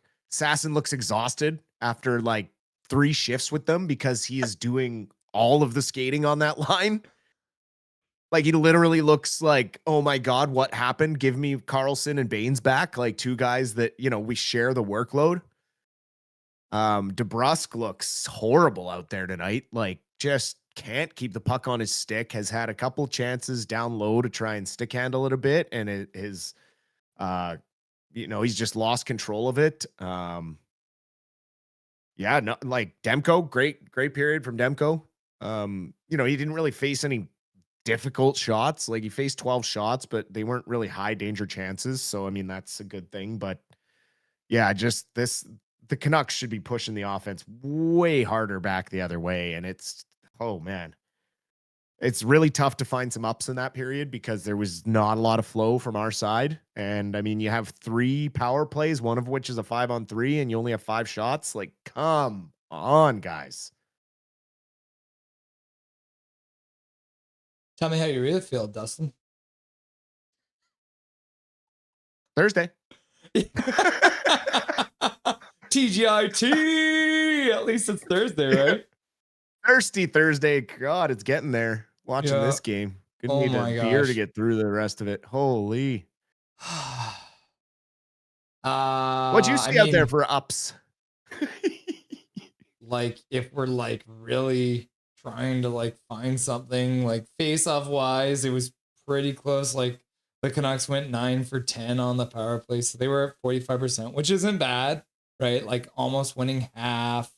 When you're looking at hits, they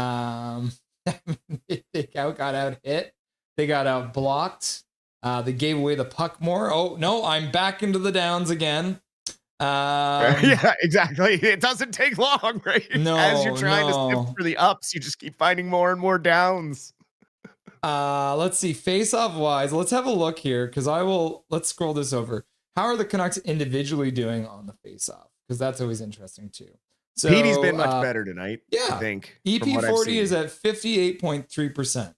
So far tonight, much better than the like 18 last game or something. Yeah, and Ratsu's at 50% exactly. So look at that. Like, that right there tells you everything you need to know. Only 3 people on this entire roster have taken a face-off right now. Adam Foote does not trust anyone else. The only reason Besser has a face-off is because he had to come in after someone got waved out. Because even like, and we're going to get into it more. Maybe let's just get into it now, because I want to talk about the ice time deployment, because we're going to start off. Let's start off by just talking about Pettersson, right? Like, Pettersson's ice times. So the first thing I'm going to do for the viewers here, I'm going to bring up, this is the scorecard that Pettersson had put out by Jay Fresh today, right? His projected WAR is 96%. You would rather have Pettersson on the ice than 96% of the entire NHL right now. It's pretty much it. Wins above required, I think is what it is. So 96%, you want to have Pettersson on it. Look at all these even strength defensive metrics, 85%. First assist, 97%. Penalties, 100%. Complete competition, 86%. Like, all of his stats are actually insane, right? So then why, when I scroll up here to the next one, is EP40 a 237th in the league for even strength? So, and you saw Foote's comments today, right? So tell everyone what his explanation was for why Pettersson didn't get the amount of minutes he should be getting against Penguins. So, with the injuries, Pettersson did have to kill more penalties and play more special teams against the Penguins, but that's what star players do. Or maybe you shouldn't use Pettersson, your best offensive player, on the penalty kill. You have plenty of players that can play the penalty kill. If you need someone out there to win a face-off, okay, get him out there, win the face-off, and then immediately after you win it, get him off.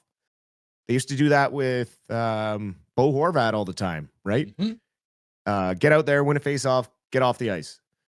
Same with Manny Malhotra in 2011. That was one of his big things, right? Like, even on the power play, they'd use him, win the face-off, and change. I'm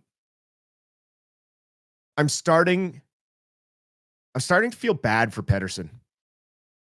Not in the sense that like I get it. He needs to do more offensively, but he can't do it by himself.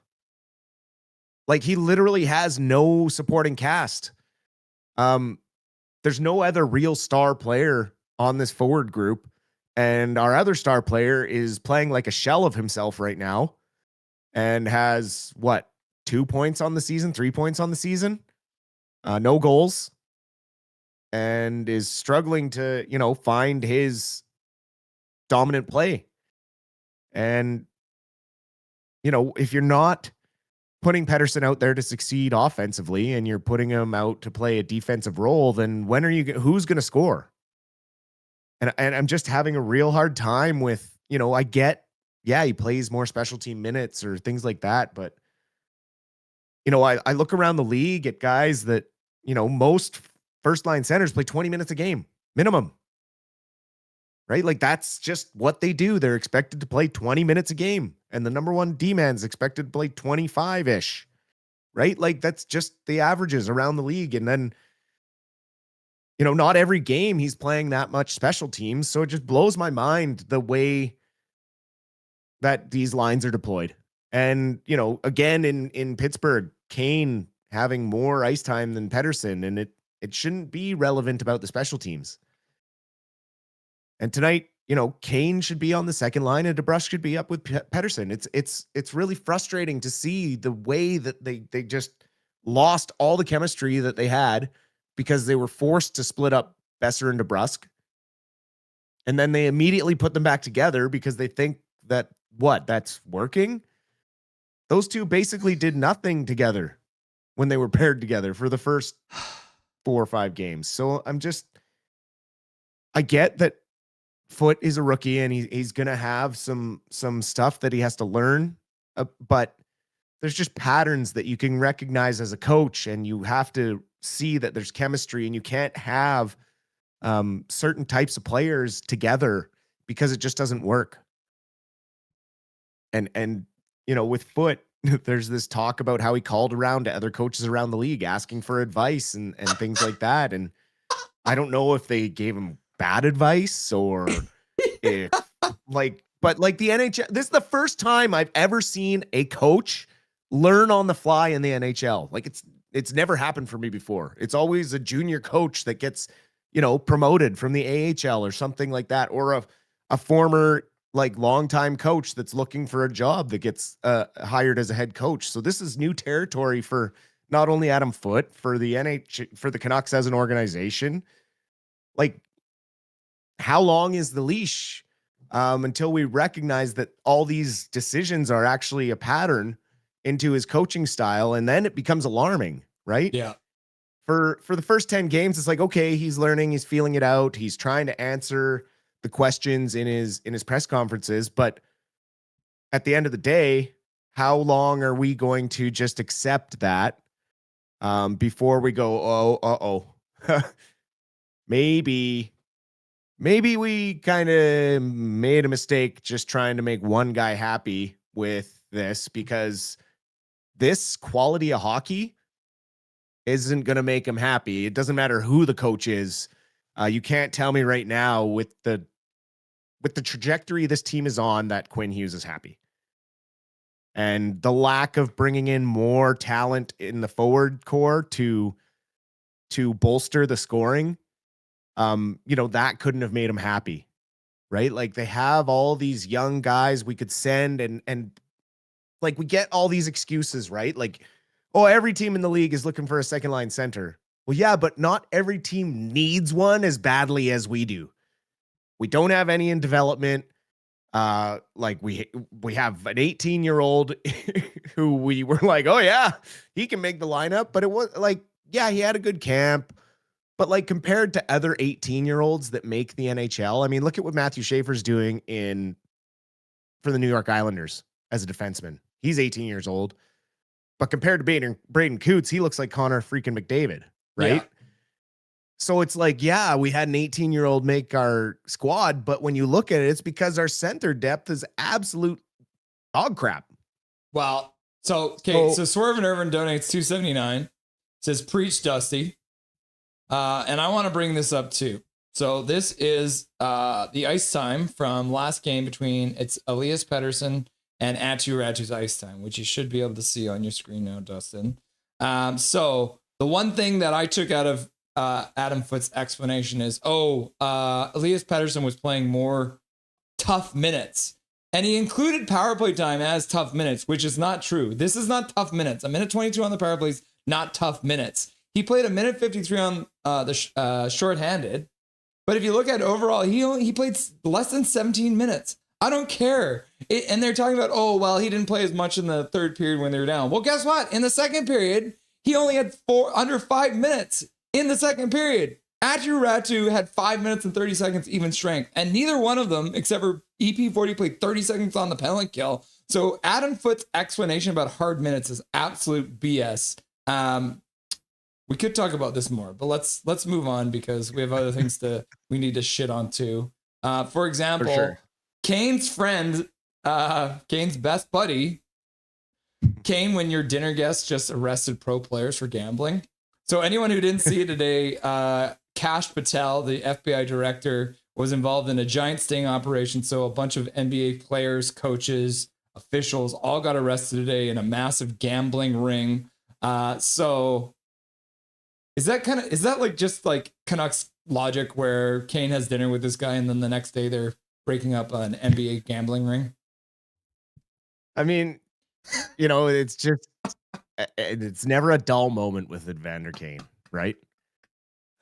Yeah, I don't think in his entire NHL career, there's been a year where he has not been talked about in some way, somehow. What guys do in their personal time is their business, right? It's like any other job in the world. You're going to have coworkers that you don't always see eye to eye with. And at the end of the day, as long as he puts his best product on the ice, which we're yet to see, I'm okay with whatever he's doing. It seems sometimes I feel like it lacks focus on their job, right? Like prioritizing socializing over hockey. We talked about this last year when I felt like DeBrusk wasn't fully bought into commitment as an NHL player. Going out to Taylor Swift concert the night before a hockey game, and now this whole Pokemon thing. Everyone needs their thing, but if it's coming at the cost of your focus on your job, then I start to get frustrated as a fan because it's like, yeah, you play hockey, but you're also getting paid a ridiculous amount of money that any average Joe sitting on their couch would give absolutely anything to trade spots with you. And so when you don't take it as seriously as people who work their butt off every day take their job, that's, I think, what pisses off Canucks fans the most, is when you see the lack of give a shit for the fact that they play a game for a lifestyle and they have so much more money than so many more people their age. And it just really, at the end of the day, you need to see a better amount of commitment to the team and to winning, like we kind of saw throughout the 90s and 2000s. And, it kind of went downhill after, I guess, kind of COVID changed the game, right? And it's just been a bit hard to get guys to really commit the way that young guys used to. Major General saying, get those strong second periods back we've seen. We hope so. Thank you for the $2 dono, Major General. We took into the fourth talking point to get to something positive, I think. Jujhar Khaira re-signing with the Abbotsford Canucks, because let's be honest, most of the Abbotsford Canucks are playing up here. So what does that mean for Abby to get this big man physically and in an emotional sense back on the Abby Canucks lineup? I mean, they just needed a veteran presence down there to help out. They're so depleted. In turn, with the Canucks being depleted, Abbotsford gets depleted. There's only so many guys you can call up from the ECHL. So to bring in a guy who was just kind of sitting around on his couch, not playing professional hockey right now, has a relationship with the organization from last year in the Calder win. Why not reach out to him and be like, hey, do you just want to come play and help us out, help your home team, out a little bit here as a veteran, and we'll take care of you a little bit. And it's great. He's really going to help balance some of those young guys out, and he'll be a good leader for them. Lots of experience. And they need more leaders down there. They lost 75% of a championship team. So we talked about it a couple games ago that they only had 5 returning players in the lineup from the Calder Cup final game versus 15 for Laval. So to add one more guy is going to be a huge boost, not only for morale, but for the development of the young guys. And then the very last little quick one. We don't have a lot to say about the PWHL, but they have announced, for everyone who was confused, so we showed you guys the jerseys, so it's got the Vancouver on a slant last stream. What they've announced is they're going to actually announce the team name on November the 1st, but they won't be wearing any uniform like that until next season. So they're going to get their inaugural jerseys, and then they'll get the name jerseys starting next season. Absolutely. Dustin, and one thing we should talk about at a later time are the different rules that I was learning about today in the Women's Hockey League. Yeah, because there's a cool one. The jailbreak one I would love to see. I love the jailbreak rule. Cool, Dustin. Enjoy the, I hopefully enjoy the second and third period, and we'll see you in the post-game show, my dude. Absolutely. We'll talk to you then. Dustin Boydell, the Silver Fox, stopping by to say hello. A lot of doom and gloom on that one. Puck has been dropped. Canucks are on the power play to start this second period. Nashville, though, works the puck down into the Canucks zone. It looks like they're going to be able to kill off that 18 seconds of penalty time to start this. And they actually get a chance. Shot wide by Nashville. They're now controlling the puck in the Canucks zone. Quinn Hughes passes up to the blue line. EP40 passes in the middle for Kane. Across for Garland. He shoots it well wide. Shot to the front of the net. Deflected to the corner by Saros. And Nashville will pick it up and pass up the boards. Ends up going all the way down the ice into the Canucks zone. And that will be an icing call against Nashville early in this second period. 19:17 left to go in the second period. Learn the rules. Oh, wow. So much doom and gloom. All right. Face off in the Nashville zone. So this is the first face off taken by somebody other than, and Max Sasson gets waved out, but it's an icing call, so he gets to stay in. Now Sasson loses the draw. So Max Sasson has taken one face off and lost it, which is not great. Canucks do manage to get the puck and keep it in down low. Sasson and DeBrusk in deep behind the net. Forechecking. Puck squirts free. Besser's there. He can't come up with it. Squirts back to the blue line. Shot on net. Ends up deflecting off of a leg and wide. Ends up in the near side corner. Nashville plays it up to their blue line and they'll skate through center. Dropping at the blue line. Pass across back to the slot. Off the shin pads. Chipped on net. Blocked by Myers. Puck ends up on the far side boards. And the ref is calling it a high stick. The Canucks have high stick someone to start the second period. Holy cow. That's a great way to start the period, eh? High sticking someone. Marcus Pettersson trying to get his stick through a man and ends up clipping him in the mouth. So Marcus Pettersson will be going to the box with 18:37 left to go. Foot Clan needs to put the CC line back out there. Calvin, what is the CC line? Forgive my ignorance. Yeah, PK time. You're right, Carly. Canucks win the draw. Shot off the boards and down the ice. David W. Paragraph Pro under PWHL rules, a goal scored on a power play or penalty kill ends the shorthanded situation, at least if the penalty is a minor. A special teams goal will end an NHL game. Ooh, shot to the front of the net. Goes off Hronik's stick, and Demko makes the save regardless with 18:18 left to go.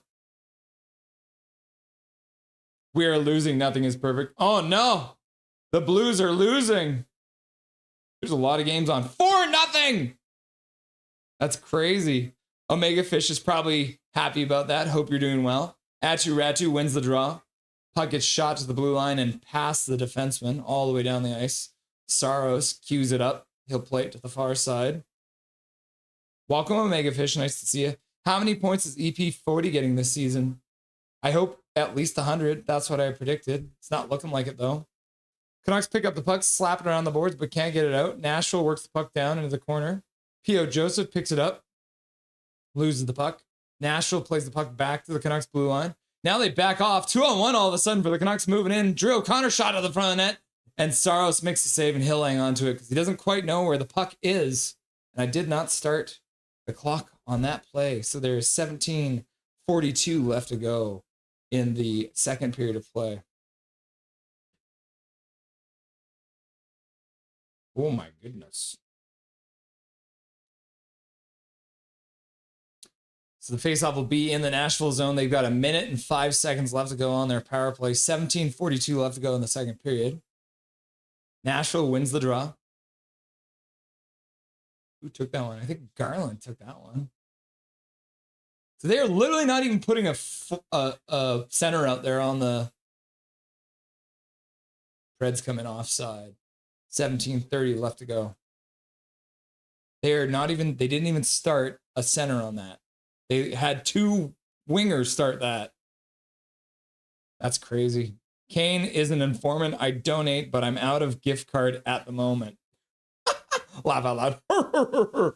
95% of charges are bunk. Nashville wins the draw and sends the puck into the Canucks zone. Moving in on the forecheck. They lose the puck into the corner, and the Canucks clear it all the way down. Right on Saros. He'll play it to the side, in behind his net. Skidge.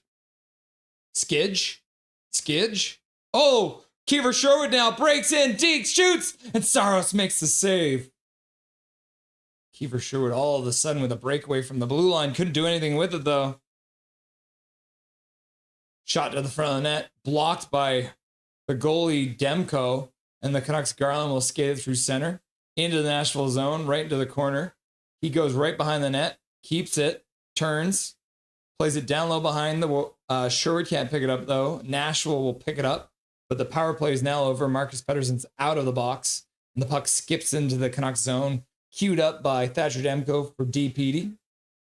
DPD waiting for his line mates to finish their change.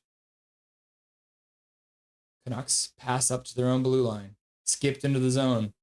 Kane takes a hit. He didn't like it. Looked immediately to the ref. So we got Sasson, Besser, and Kane out after a penalty kill. Puck into the middle.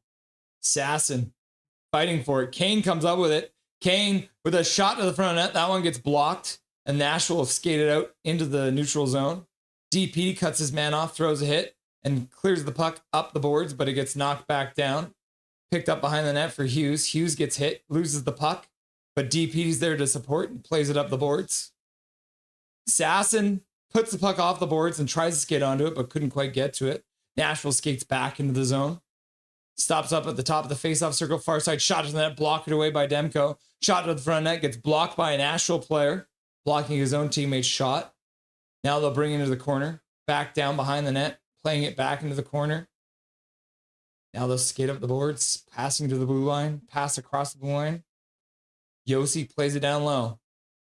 Nashville plays it to the far side. Kane picks it up. Kane tries to play it into the middle. Hughes picks it up. Hughes takes it behind his own net. He'll stop up there. He gets double teamed behind the net, plays it up the boards for Sasson. Sasson plays it into the neutral zone. Kane plays it into the Nashville zone. Besser gets it, but not down low. Nashville moves in 3-on-2.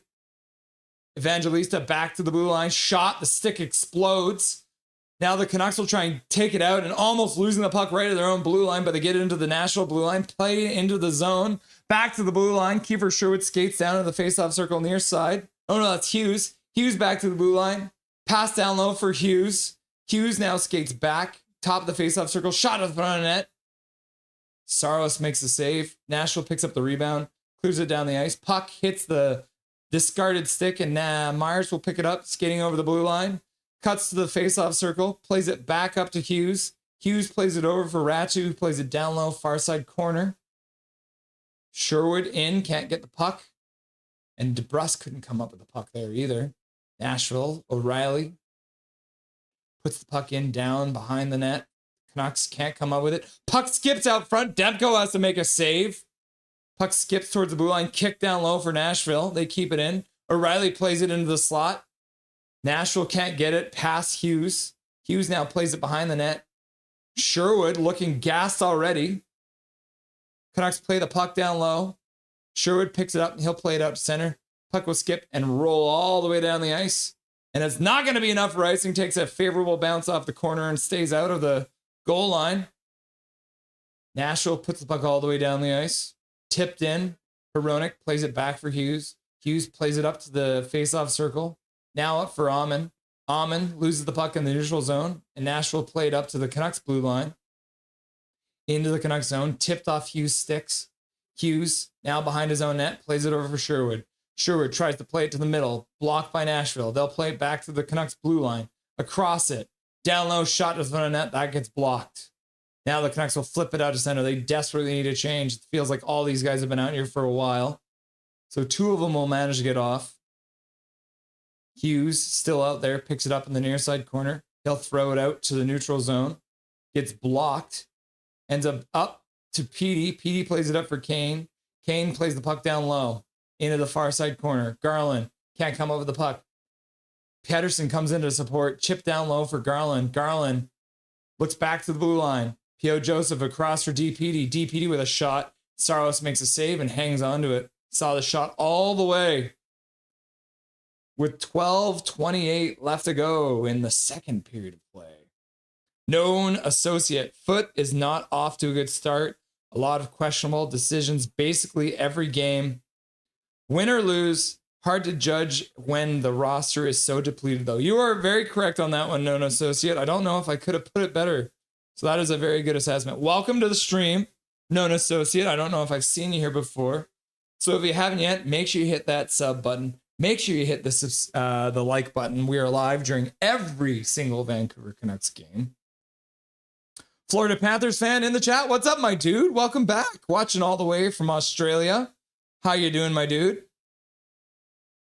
It's my birthday. I'm 32 today, says Panthers fan. Happy, happy birthday, Panthers fan. Happy days will come to you all year. If I had a wish, then it would be a happy, happy birthday to you from me. Happy birthday, Florida Panthers fan. Nice to see you. Hey, nothing is perfect. Those mustard jerseys, though. Yeah, can you remember that? Dark Fear 91. Hey, nothing is perfect. How's it going, my dude? Welcome back, Dark Fear. Nice to see you in Twisted Wristers chat last night. I've just noticed we have two players from Nashville, Kevin and Sherwood. Yeah, we got Kevin Lankinen and Kiefer Sherwood, both former Nashville Predators. We need Dobby Magic. That's a good point, Sensei Dean Y. Let's get him in here.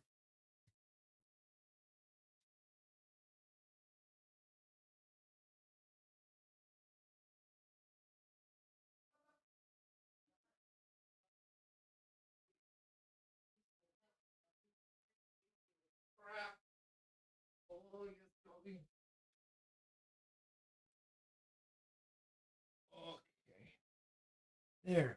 Hey. There he is. Look at this nice boy. He's literally in the middle of a nap. So he is very sleepy and he's very annoyed that I picked him up. Looks like the Canucks are going to a power play with Holla taking another penalty. Oh my goodness. He's so sleepy. He's such a sleepy boy. Okay, Dobby. What kind of magic can you bring? Face off in the Nashville zone. Power play for 2 minutes for the Canucks. Pedersen couldn't win the draw, though. Oh, yes, Dobby. Okay. We love you very much, Dobberton. Canucks work the puck into the Nashville zone. Partial break. Shot to the front of net. Saros makes a save. Back out front. Saros was out of position. Puck actually squirts down the ice. Oh, can I have a kiss? Can I? Do you want me to let you go so you can have a nice sleep? Okay. Pedersen gets a chance at the side of the net. Okay, go ahead. Puck down low, into the corner. DeBrus behind the net, plays it over for Garland. Garland back to the blue line. Hughes plays it down low for Pedersen. That pass gets deflected away. Canucks work in the corner to recover it. Do well there. Garland plays it down low behind the net for Besser. Besser plays it up the boards for Petey. 1 minute left to go on the power play. Back to Hughes on the point. Pedersen passes down low. Glove down by DeBrusque. He gets hit in the corner, loses the puck. and gets put down, and the Nashville Predators clear the puck all the way down the ice.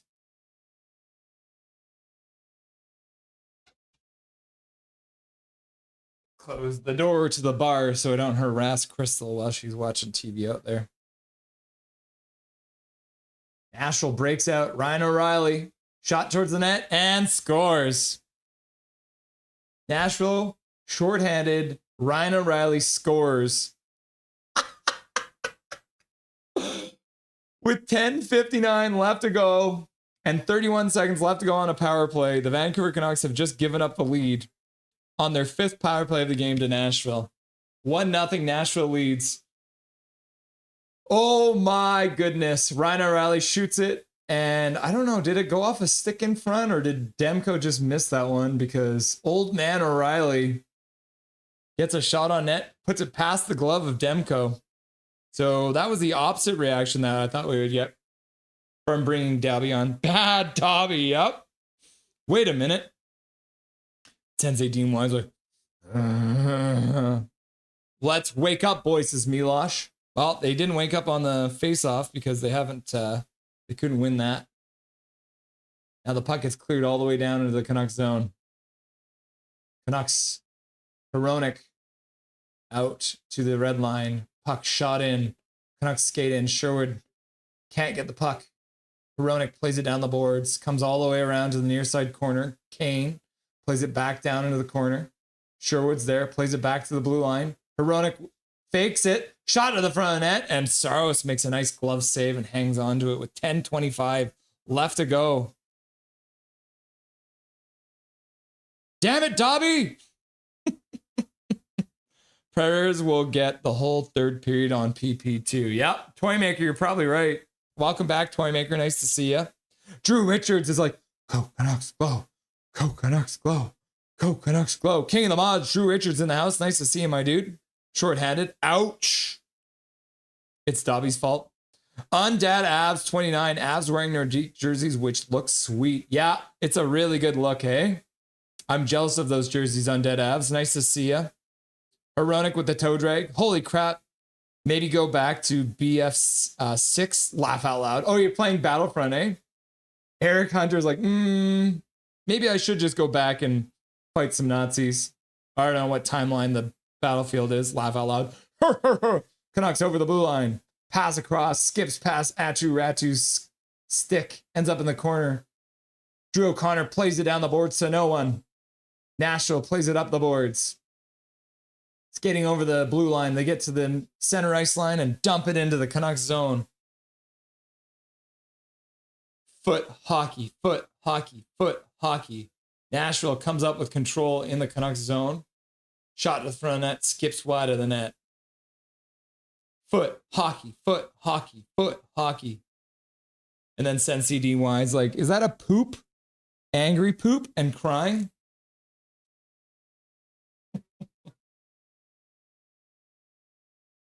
Shot deflects just off of Demko and wide. Canucks pick it up in the corner. DPD flips it all the way out to center. Kicked forward by the Nashville player. They carried it over the blue line. Into the slot, Evangelista passes to the side, bobbles that pass, and the puck ends up in the near side corner. Nashville doing cycles there. Looks like we're playing against the old Sedins. Back to the blue line. Shot towards the front of the net. Blocked. Puck skipped across to no one's. Out to the neutral zone. Nashville skates it back in. They try and drop pass. Ends up ringing around the boards to the far side. O'Reilly picks it up. Back to the blue line. Shot from O'Reilly blocked by DPD, I think, or Marcus Pettersson. One of the Petterssons. Puck rung around the boards. Nashville picks it up. Carlson on him. Takes him down. Now he has a second man and comes out. After battling with two men, Eric Carlson, Linus Carlson, plays the puck out to the neutral zone. Picked up there. Sasson and shot and score! Max Sasson on a pass after an amazing play by Linus Carlson in his own zone. And the Vancouver Canucks, after doing absolutely nothing for the first 30 minutes of this game, Linus Carlson from Abbotsford digs the puck away from two Nashville Predators up to Sasson with speed towards the net and right through the 5-0 of Saros. Max Sasson puts it in, and gives the Canucks a tied game 1-1 here. Woo! Max Sasson! We love to see it. Eric Hunter drops a gifted membership into the chat. Going out to 5 gifted memberships dropped in the chat. And the play is back underway. Little Slammer, Bing Tang Warrior, JL, Patch Life, and Levy Green all getting gifted memberships, courtesy of 5 gifted memberships from Eric Hunter. And not to be left behind, Major General also drops a gifted membership in the chat. So thank you very much, Eric Hunter. Thank you very much, Major General. And Get Off My Lawn podcast getting the free gifted membership courtesy of Major General. Woo! You love to see it. Thank you, Eric. Thank you, Major General. We appreciate you here on Nothing is Perfect. There is a rugby game behind the net. Kiefer Sherwood trying to skate out of the corner with it. Does so. Puck down below. Ends up bouncing off the back of the net. So now we got Besser out with Kane, and then a breakaway pass gets away from Nashville. Demko picks it up, plays it around the far side. Nashville skates in to pick it up, plays into the middle. Sasson can't stop his man from getting a shot off, but Demko makes a save. A shot through traffic. I think that one deflected off a shin pad and wide. Now Nashville plays it up the boards. Kane takes a hit, plays it up the boards. Nashville stops it. Now Kane muscles it out to the neutral zone. Woo! Jost plays it to the middle. Quinn Hughes intercepts it and then immediately gives it back to Nashville. Nashville plays it down the boards. Quinn Hughes checking his man, takes him down. Hughes comes up with it, plays it at the blue line, picked up by Besser. Besser plays it out to the neutral zone. DeBrusque chips it down low into the Nashville zone, pokes the puck. Nashville player falls. DeBrusque plays it over for Besser. Besser plays it back to the blue line for Marcus Pettersson. Across the blue line for Quinn Hughes. Ratu got a puck in some traffic, tried to get a shot off, couldn't get it. Nashville clears it down the ice with just 6 minutes left to go in the second period. Shot to the front net by Kiefer Sherwood. That one deflects wide. Besser picks it up, flips it in, down low, ends up behind the net. The Canucks have it skipped forward in front of the net. Now Baines plays it back to the blue line. Marcus Pettersson plays it down the boards, ends up in the near side corner. Ratu and Sherwood are there. Oh no, that's Baines. Baines comes in and knocks the puck down low behind the net.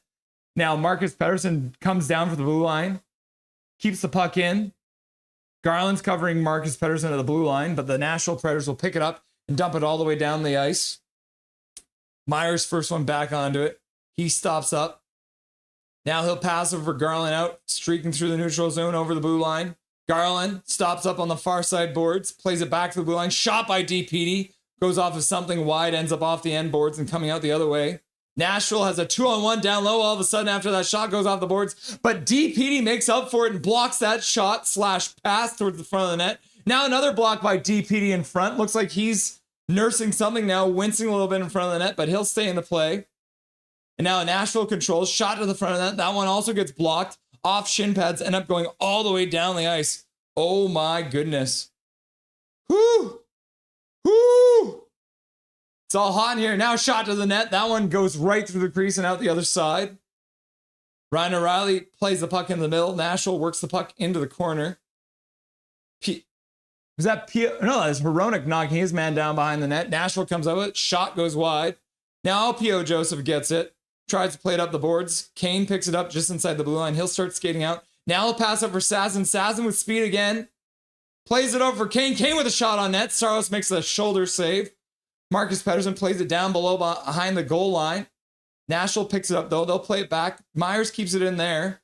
Now Kane falls, gets tripped, no call. And Nashville picks it up, plays it out to the blue line. Besser's first one onto it, right on the face-off circle at center ice and plays it back into his own zone.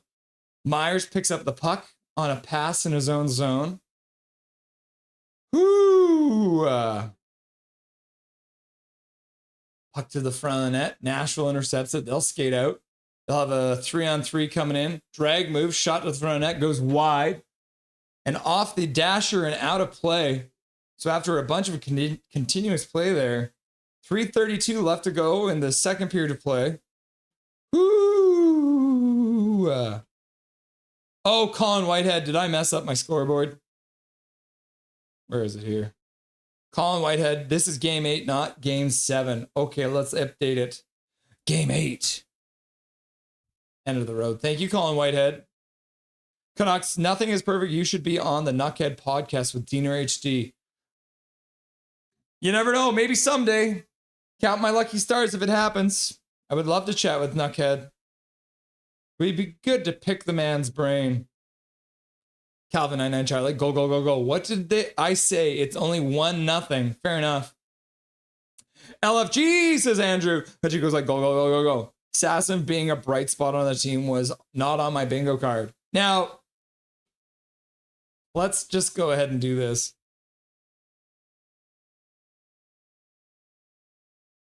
Canucks player stats here.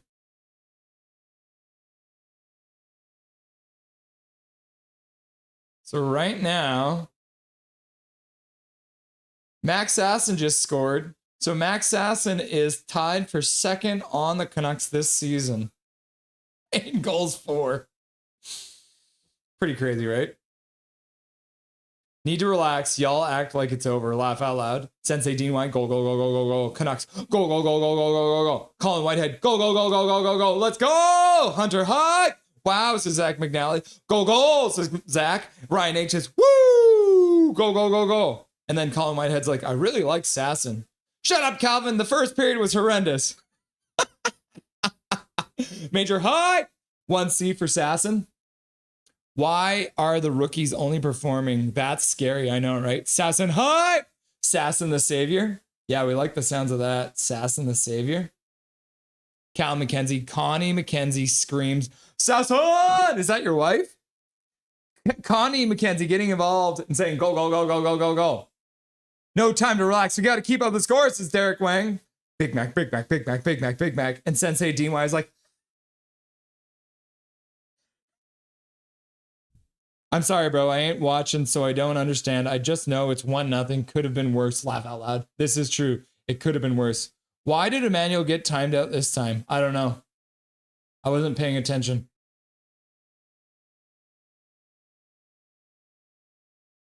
False start on the draw.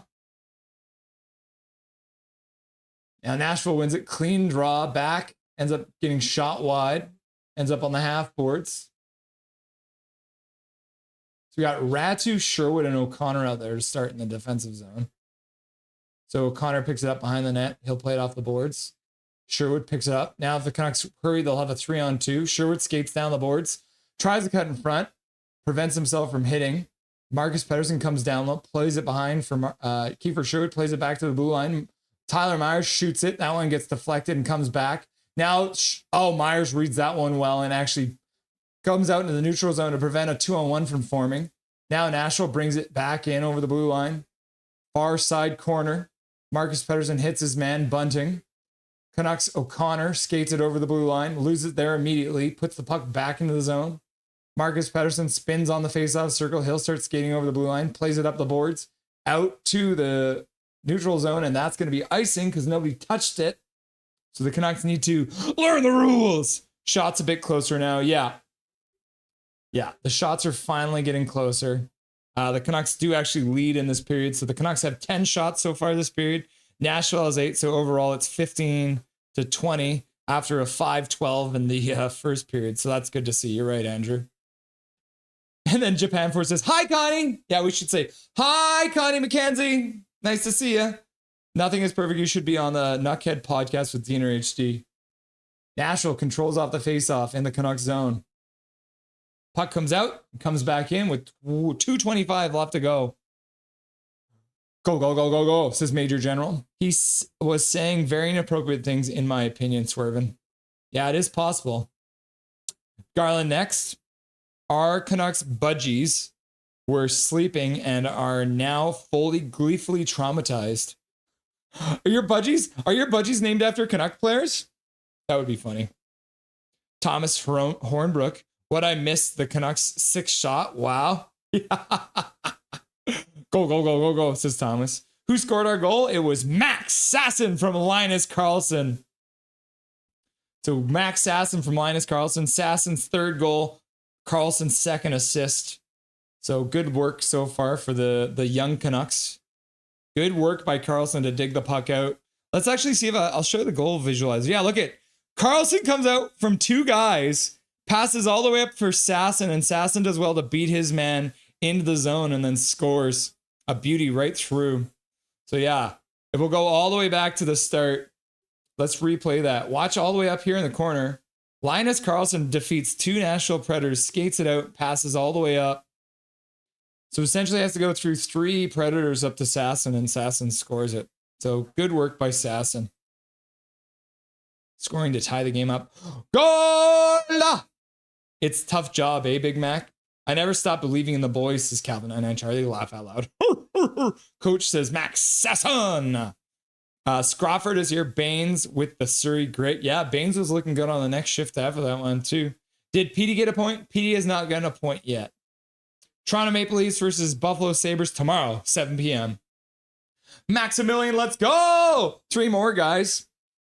Here's just EP25 with 2 huge blocks. Yeah, looking good out there, DPD. We love to see it. Face off just outside the Canucks zone. DP will take it up against O'Reilly, who's another really good face-off guy. No, but there's our rules we have to follow, right, Swervin? Yeah. Scrofford, it's called crabs.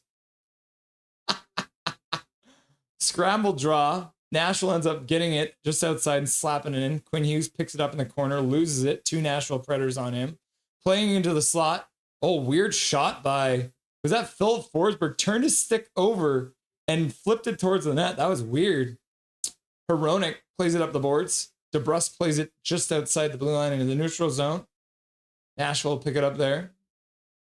So we got EP40 now out with Besser and DeBrusque. Puck kept into the blue line, shot down low, blocked over for O'Reilly. They played across for Forsberg. Forsberg has a pass go off some shins back to the blue line. Shot to the front of the net. Demko makes a save through a crowd with 1:40 left to go. He'll hang on to it. Scrofford's just like, DPD! Go Chaos Giraffes, it's Cal McKenzie. Eric Hunter and Major with the donos. Let's hype these guys. WWW. Rod from Kamloops. Shorty with the 420 call out. You love to see it. The Swerve and Irvin DPD having to do work because Myers got caught low in the ozone. Face off won by Nashville. Shot towards the front net, ends up going wide. Puck almost bounced forward, but Myers does well to clear it back.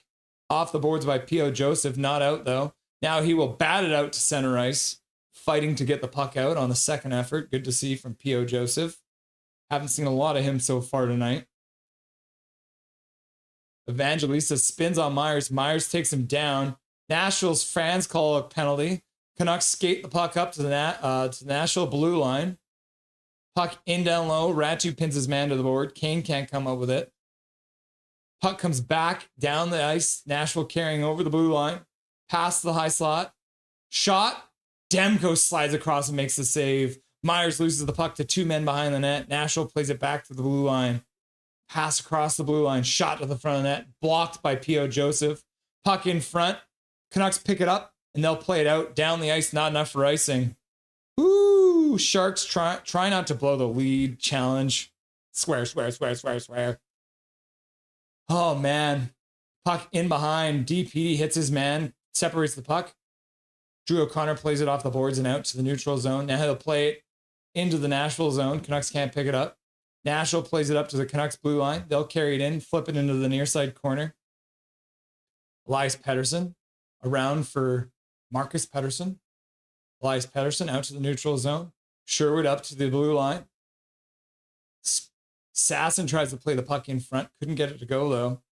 And that'll probably do it with the puck on the half boards in the Nashville zone. We'll go into the second intermission of play. Woo! Wowee. All right. So second intermission, like I said, guys, we're going to read from Never Boring, the up and down history of the Vancouver Canucks. But to do that, one, we got to change our location. So first things first, I've got to put my appropriate reading jersey on here. So we'll throw on the old Trevor Linden jersey first before we do this. All right, so, and then we'll grab our book, and I'm going to head over to the library, and I'll see you guys in a second.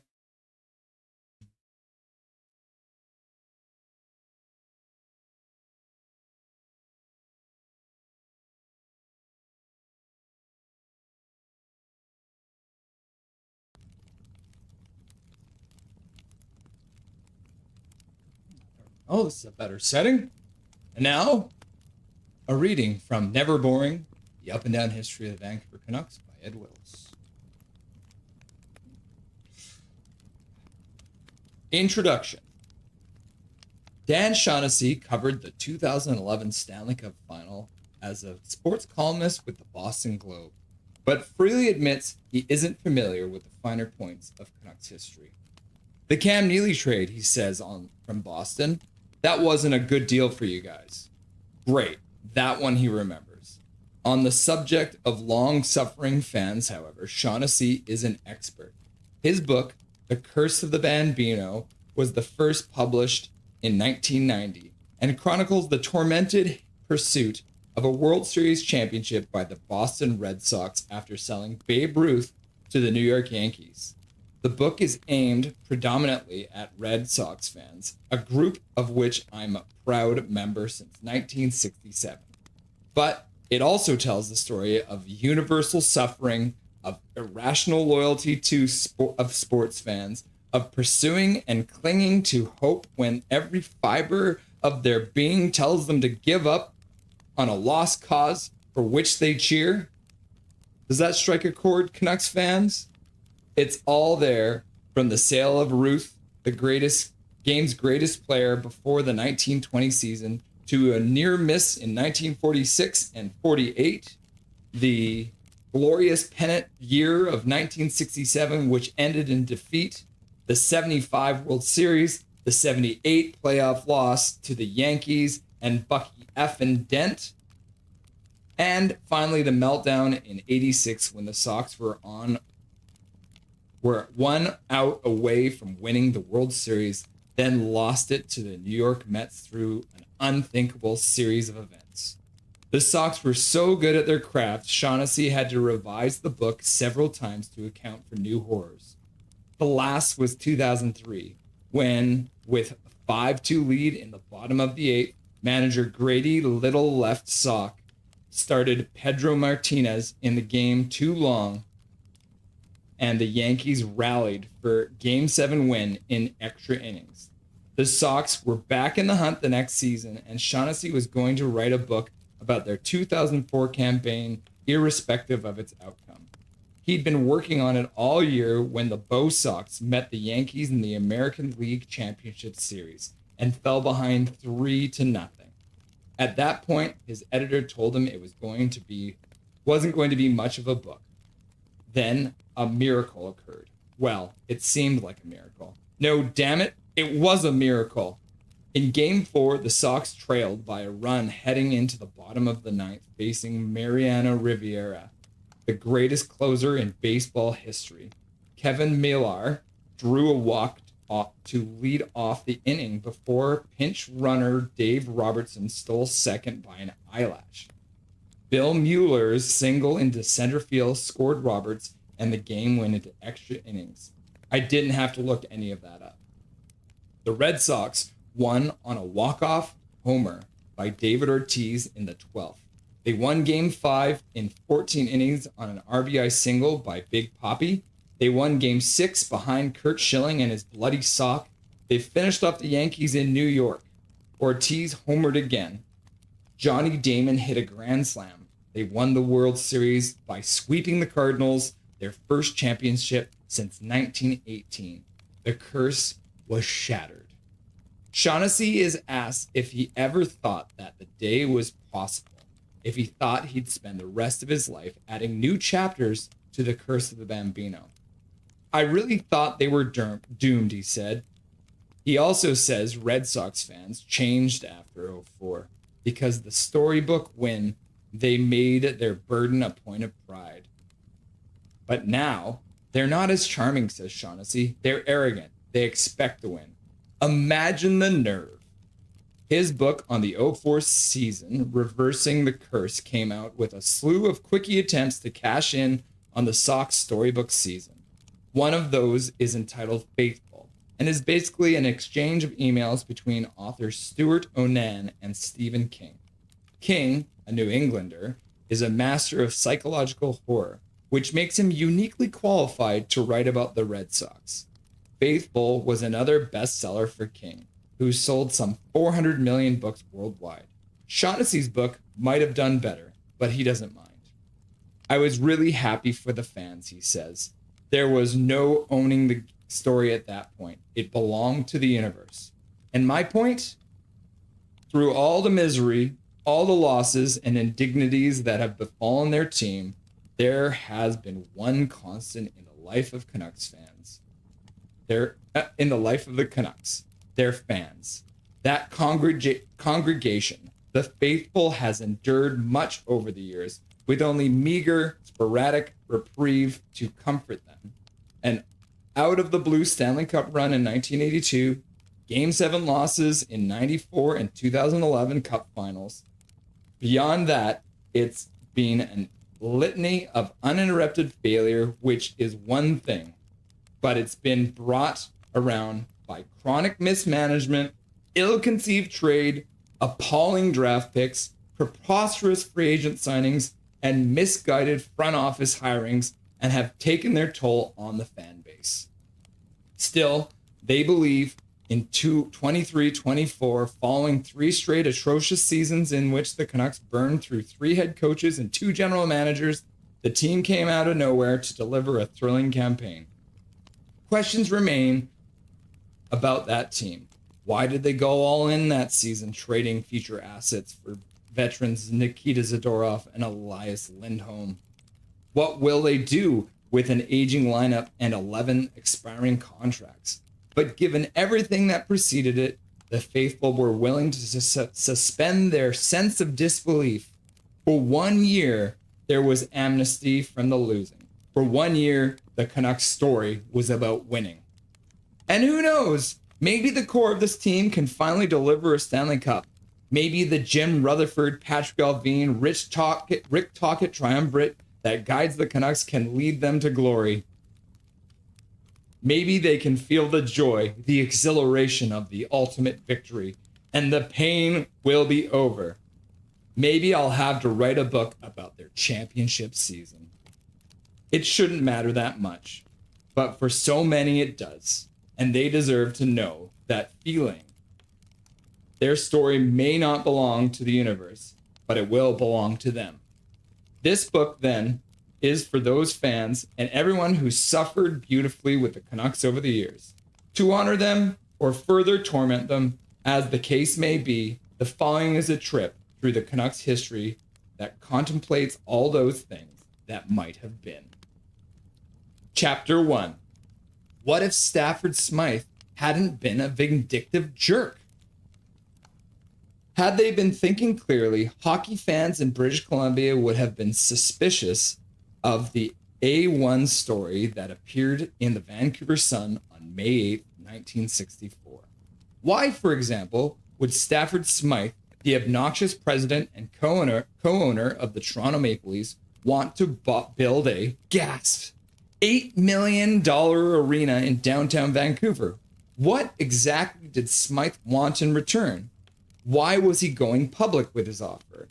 What would be the cost to the taxpayers? What would be the cost to the city?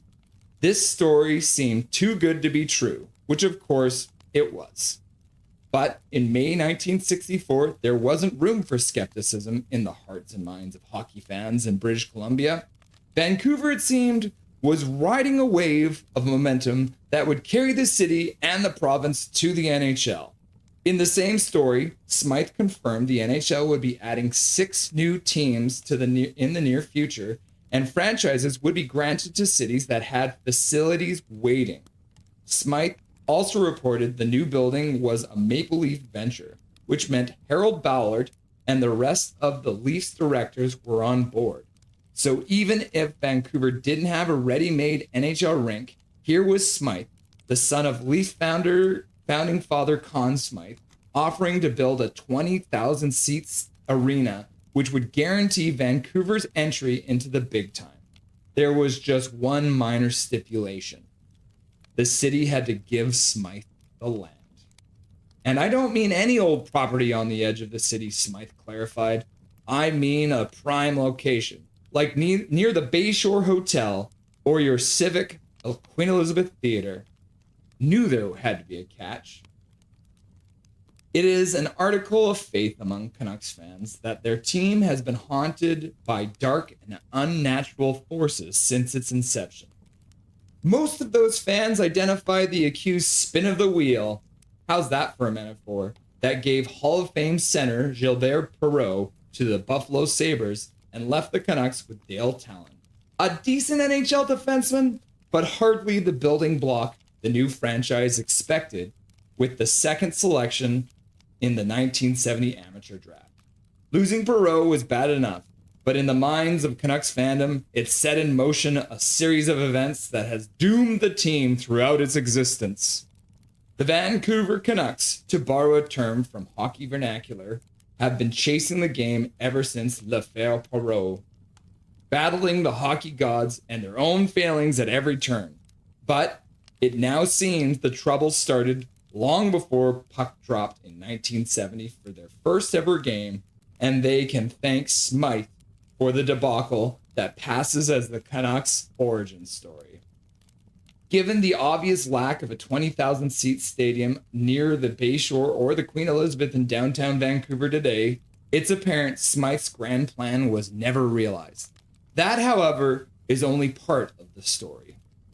What started as a compelling proposition would spiral into a divisive, citywide dispute, splintering the aspirant team ownership group and leaving NHL President Clarence Campbell, a champion of the Vancouver bid, publicly calling the team's pitch pitiful. Vancouver would be passed over in the league's first round of expansion in 1967, when the NHL doubled in size from 6 to 12 teams.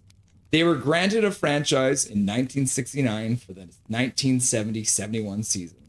But with local ownership interests in disarray, the team was bought by Tom Skalin, a Minnesotan who was the chairman of Medicor, a medical insurance company. Skalin also had connections with a variety of figure skating shows, including Holiday on Ice, the Ice Follies, and Icecapades, and later with the Harlem Globetrotters. Naturally, he would serve a 9-month stretch for security frauds 3 years after he bought the Canucks. But we will get into that story soon enough. For the moment, let's return to 1964 and Smythe's gambit. The Leafs president, who was speaking to the Sun's sports columnist Jim Kearney at the Western Hockey League meetings in Seattle on the day in question, didn't exactly soft sell his vision for the new building in Vancouver. A year earlier, the Ontario government turned down a proposal to renovate Maple Leaf Gardens, suggesting the team's ownership build a new rink in Toronto. Smythe's response? We're already filling the gardens, so let's keep on filling it, he told Kearney. If I'm going to put a new building, I'd rather do it in Vancouver. It's hard to argue with that logic. The problem was the city of Vancouver, while intrigued by Smythe's offer, was less enthusiastic about the terms of the deal, primarily the free land. Vancouver, to that point, had been wrestling with the arena question for decades. Its first rink, in many respects the most successful in the city's history, was the Denman Arena at the foot of Georgia and Denman Streets in the city's West End.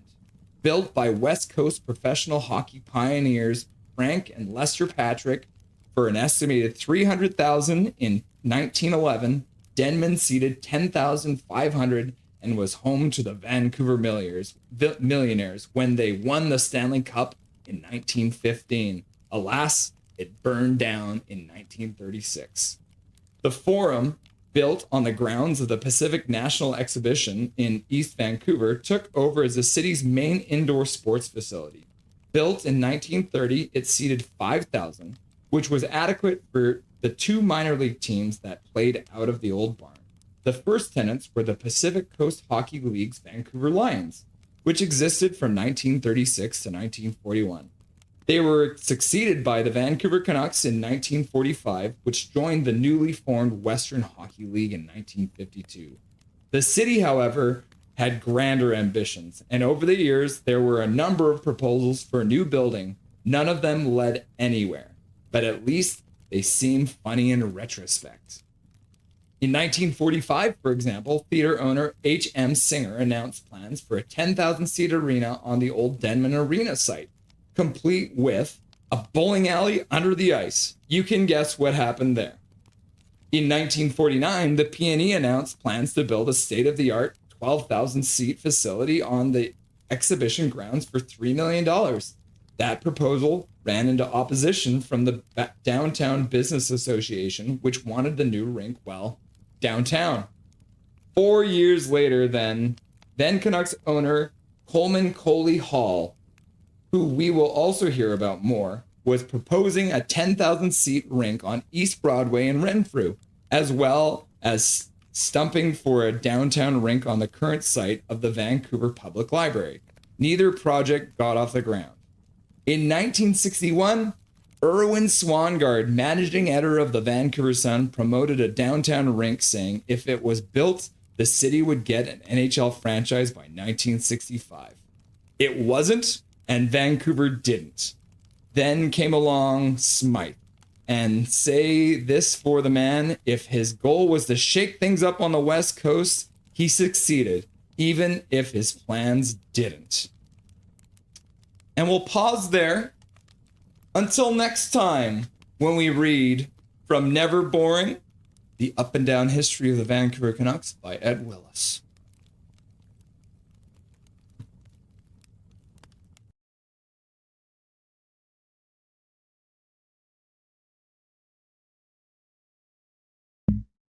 There it is.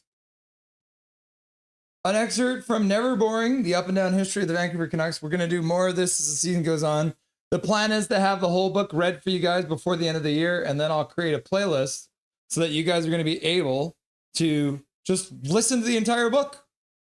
Reading in the fireplace room. So, Never Boring, The Up and Down History of the Vancouver Canucks.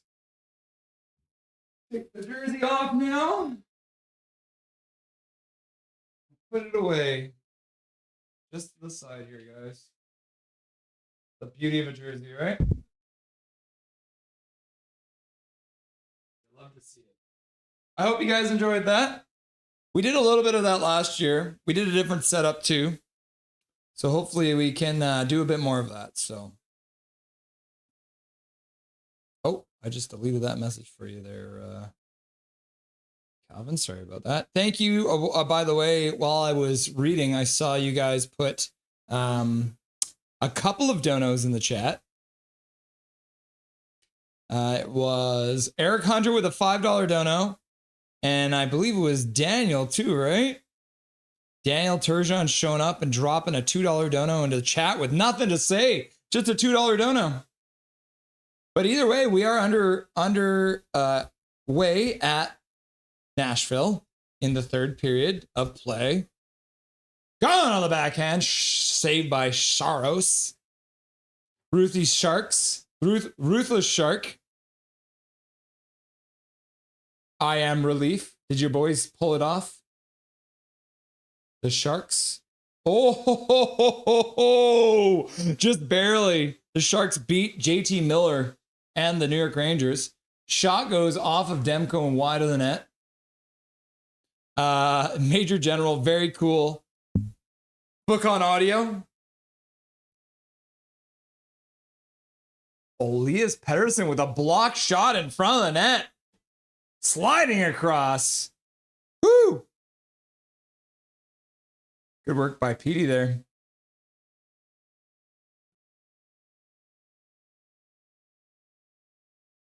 Okay. Thank you very much, Major General, for the $2 dono. We appreciate you. We took care of the Bruins for you. Thank you, Dark Fear. We appreciate that. Anytime we can have the Bruins lose. It's a good day here in Canucks Nation. Pittsburgh best, Florida 2. What? Shot from the point off a face-off win. Deflects off of a button wide. Nashville plays it down the near side boards. Spinning. Hughes stays with his man. Checks the stick. Takes the puck away. Canucks play it out to center. Unfortunately, that gets intercepted by Nashville, and they bring it back in. Forsberg with a shot that goes wide of the net. 88 miles per hour on that shot. Quinn Hughes can't come up with it. Puck bounces in front. And now Forsberg comes in late to jam away at the puck. And the Canucks will box out.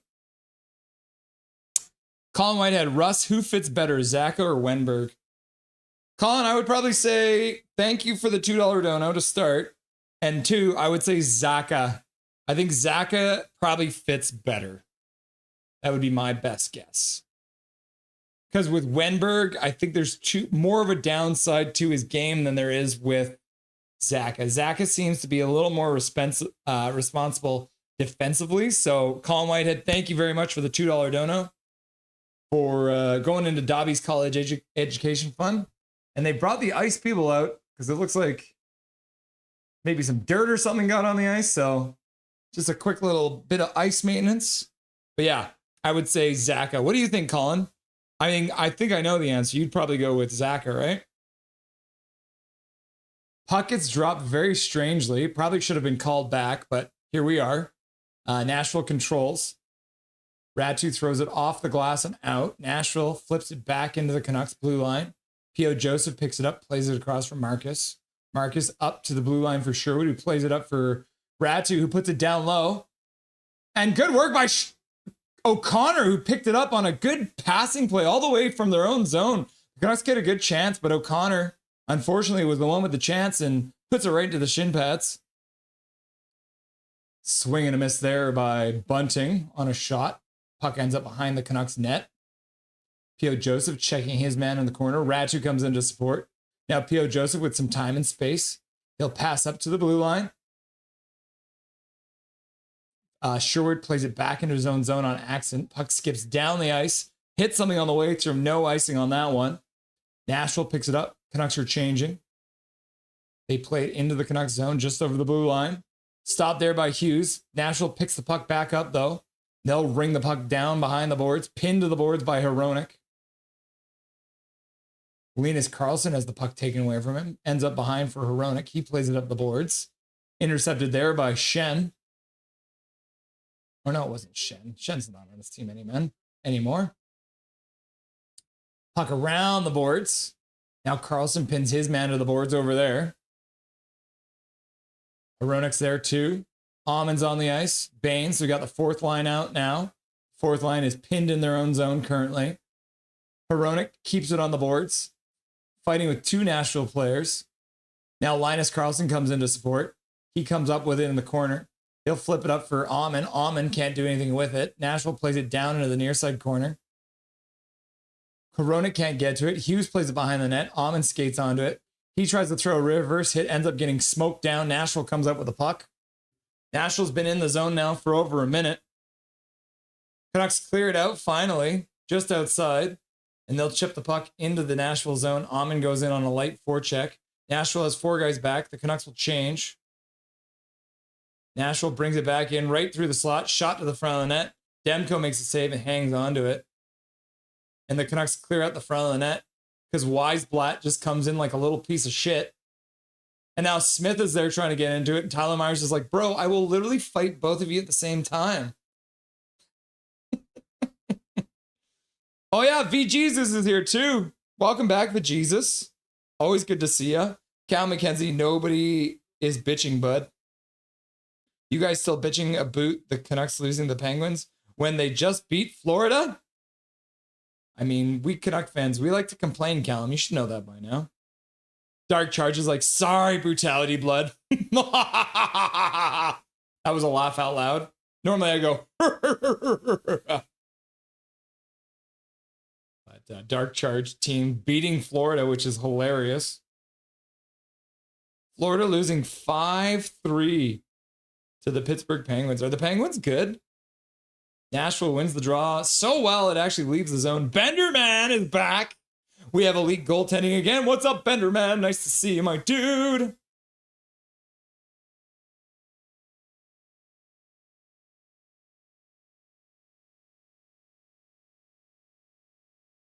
Kiefer Sherwood comes onto the ice for Garland after Garland get knocked down. Connor Gill, dark charge. What happened the other night? GG. This isn't over. You should have worn the jersey for the game and one reading. Fair enough. I get sweaty though, Vampire. That's the problem. The real reason I don't wear jerseys is because I sweat too much. O'Connor takes a shot, ends up breaking the defenseman's stick. Nashville plays it up, gets the puck in, and then the Canucks squirt it back out. Now Sherwood plays it down low into his own zone, takes a hit. Now he tries to receive a pass, but couldn't. Nashville picks it up in their own zone. They'll dump the puck in the Canucks zone, near side corner. P.O. Joseph tips it up the boards. 2 Nashville Predators there, unfortunately.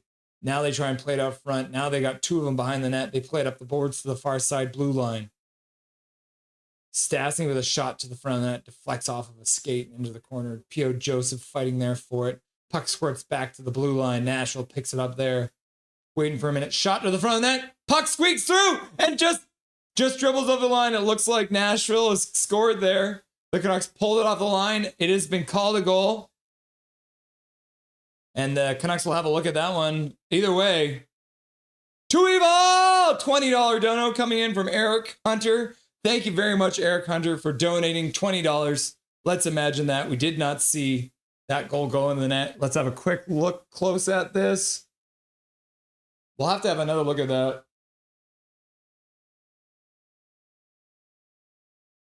That's a goal. Yeah, we're going to put it on the board. That puck ends up over the board, over the line. Just drops right in at the 14:51 mark. Squeaks right through Demko and then just barely makes it over the line. We're talking like an inch over the line. Thank you very much, Eric, for the dono. Unfortunately, the Nashville Predators have scored to make it a 2-1 game. Oh, I just took away their goal. No, I'll give it back. Plays back underway. Puck back into the Canucks zone. They pick it up there. Quinn Hughes through the slot. I don't know what they're doing. They have 3 guys at the other blue line. Quinn Hughes passes it, tipped in. Canucks can't recover the puck. Puck up the boards. Besser's there. Kane's there. Sasson rolls it around the boards to the far side, picked up by Hronek. Hronek plays it down the boards for Kane, couldn't get it. Sasson picks it up. He tries to play it behind the net.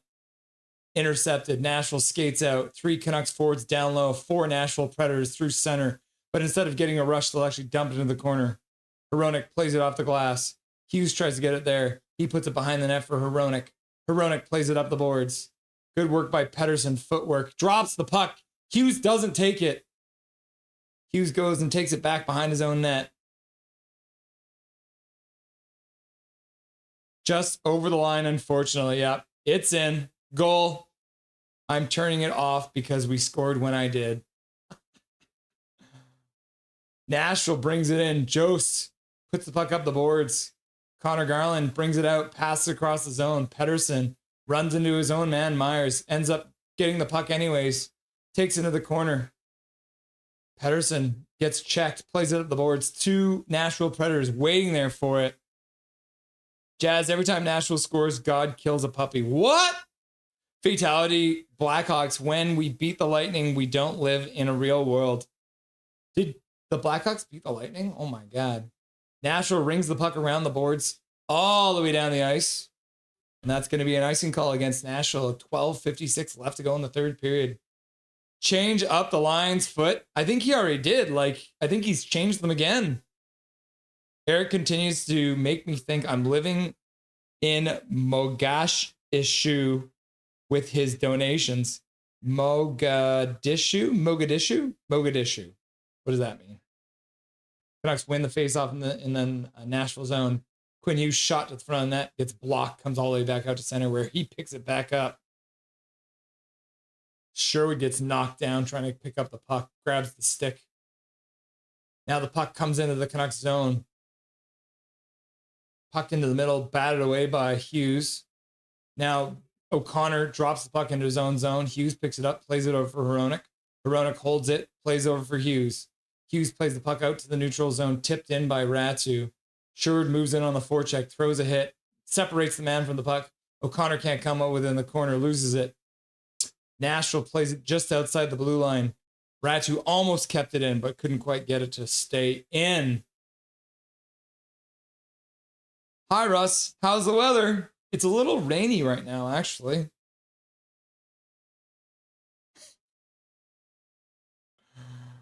Oh, the Canucks pass out to center. Tipped in. Carlson skates in onto it. Tries to put the puck out front. Gets hit. Can't get the puck out front. Nashville picks it up behind their own net. Plays it around the boards. Comes up the half boards. Now Nashville plays it out all the way down the ice. Skips down. Takes a crazy bounce. And that'll be just not enough for icing. The referee will say not enough for icing there.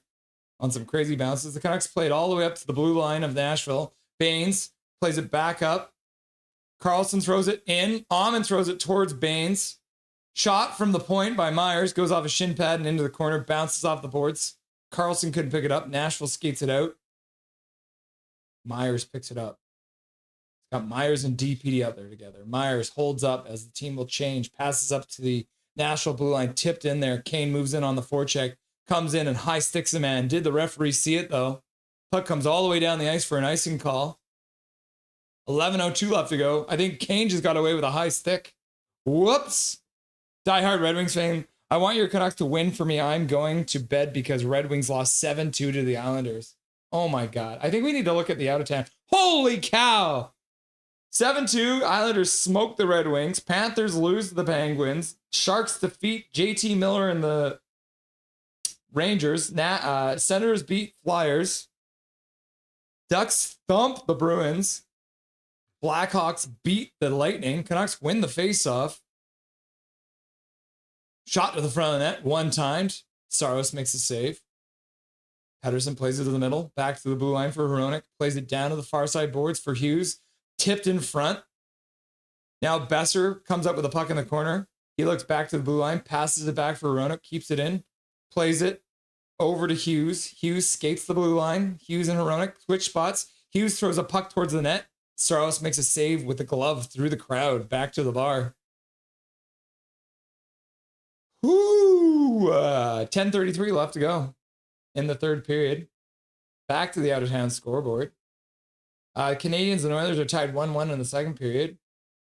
Carolina's smoking the Avalanche right now, 4-1. The Kings are up 1-0 on the Stars. Mammoth are still beating the Blues, 5-2. The Canucks are down 2-1. And the Kraken lead the Jets 1-0. So we've got 1, 2, 3, 4, 5, 6 finals, and we've got 6 games playing, so 12 games in the NHL schedule tonight. Much love, Jazz. Shannon, I'm going to turn off my TV as maybe the Canucks will win if I just listen to Russell. Maybe. Anything is possible.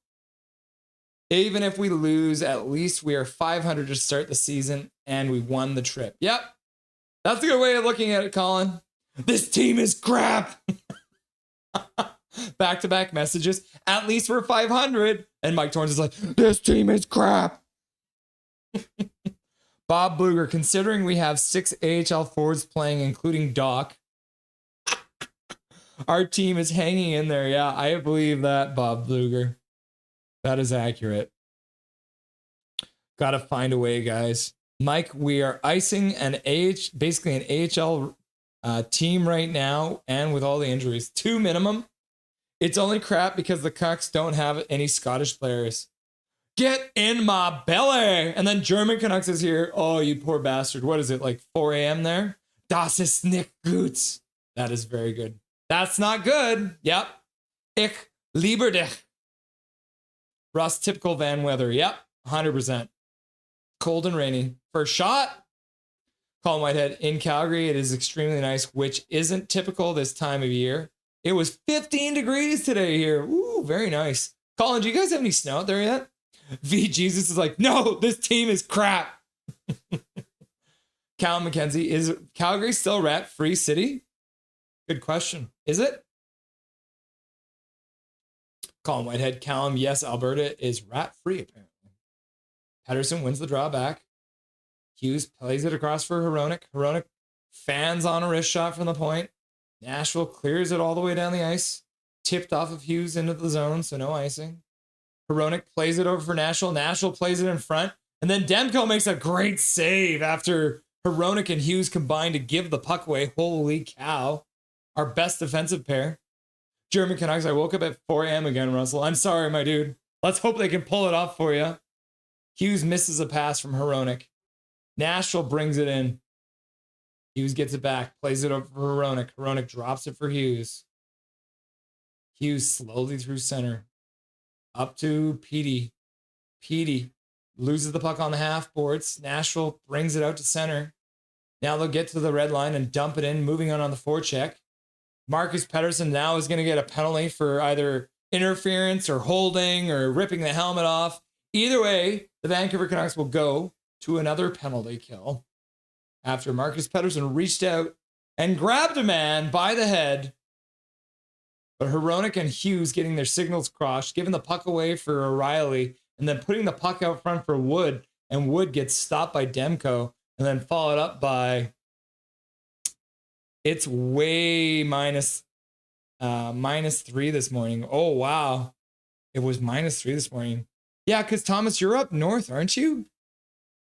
I don't know how to feel about this homestand coming up. I feel like we're going to be a road team this year. I hope we could be either one, eh? Hard nipple weather. Nashville wins the draw on the power play. Third of the game. Canucks have got Ratu, Garland, Myers, and Hronek out. Pass out front. Blocked by Myers. Now Ratu can't come up with the puck. Nashville passes across the far side. One-timer saved by Demko. Puck ends up in the corner. Myers can't come up with it. Forsberg has a stick checked by Myers, but recovers it and plays it back. Yossi plays it down into the slot. Ratu disrupts that play. Puck ends up behind the net. Hronek throws a hit. Puck back to Yossi. Yossi shoots it on net. Demko blockers it to the corner. Hronek plays it off the glass. Nashville keeps it in just a second, and then Ratu clears the puck down into the Nashville zone. Woo! 1 minute, 9 seconds left to go on the power play for the Nashville Predators. Love you too, Cal McKenzie. Russ, could you show Jeremiah how to turn on a membership? Yeah, we can do that.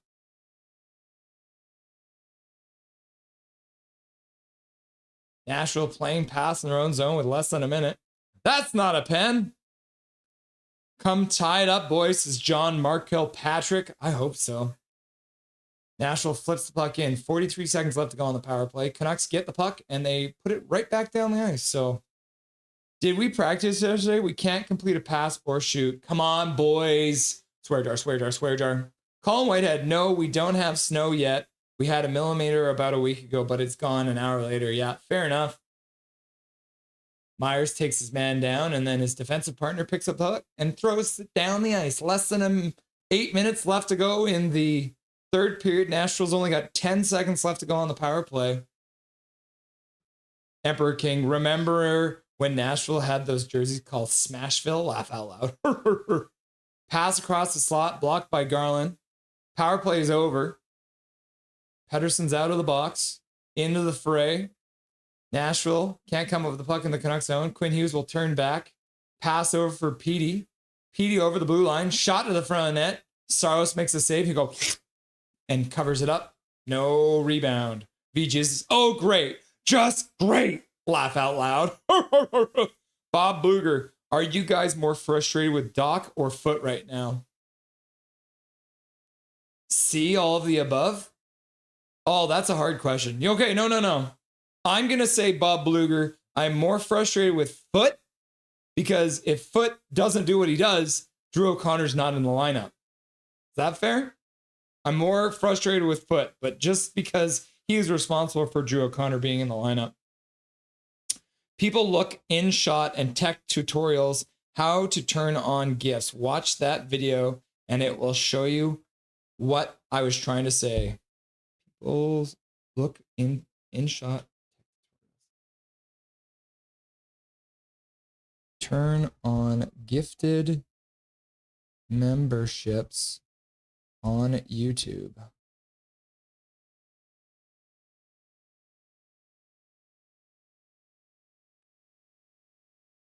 Okay, here.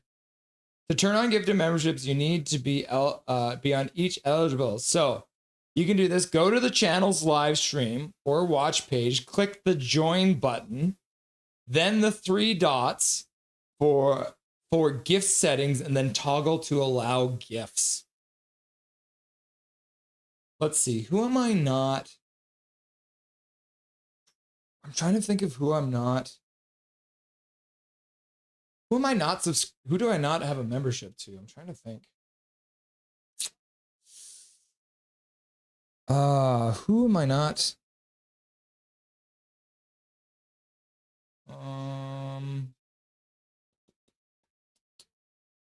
Who do I watch that I'm not? Is Ninja still a thing? Okay, I'm gonna look up a Fortnite YouTuber and see if that will help. Because I don't think I am. Oh wait, I will show you guys next commercial break how to do it. Eric Hunter showing up and gifting a membership, and that membership goes out to KP. KP getting the gift membership courtesy of Eric Hunter. Thank you very much, Eric Hunter, for the gifted donation, and congratulations to KP for getting the free gifted membership. We appreciate you, Eric Hunter, and all your generosity. You're a gem. Puck into the Nashville zone. Canucks moving on the forecheck. Puck back to the blue line, kept in there just barely by the Canucks. Now deep, EP40 can't come up with it. Oh, wow. Kane with a big hit. 2 Nashville players on the ground.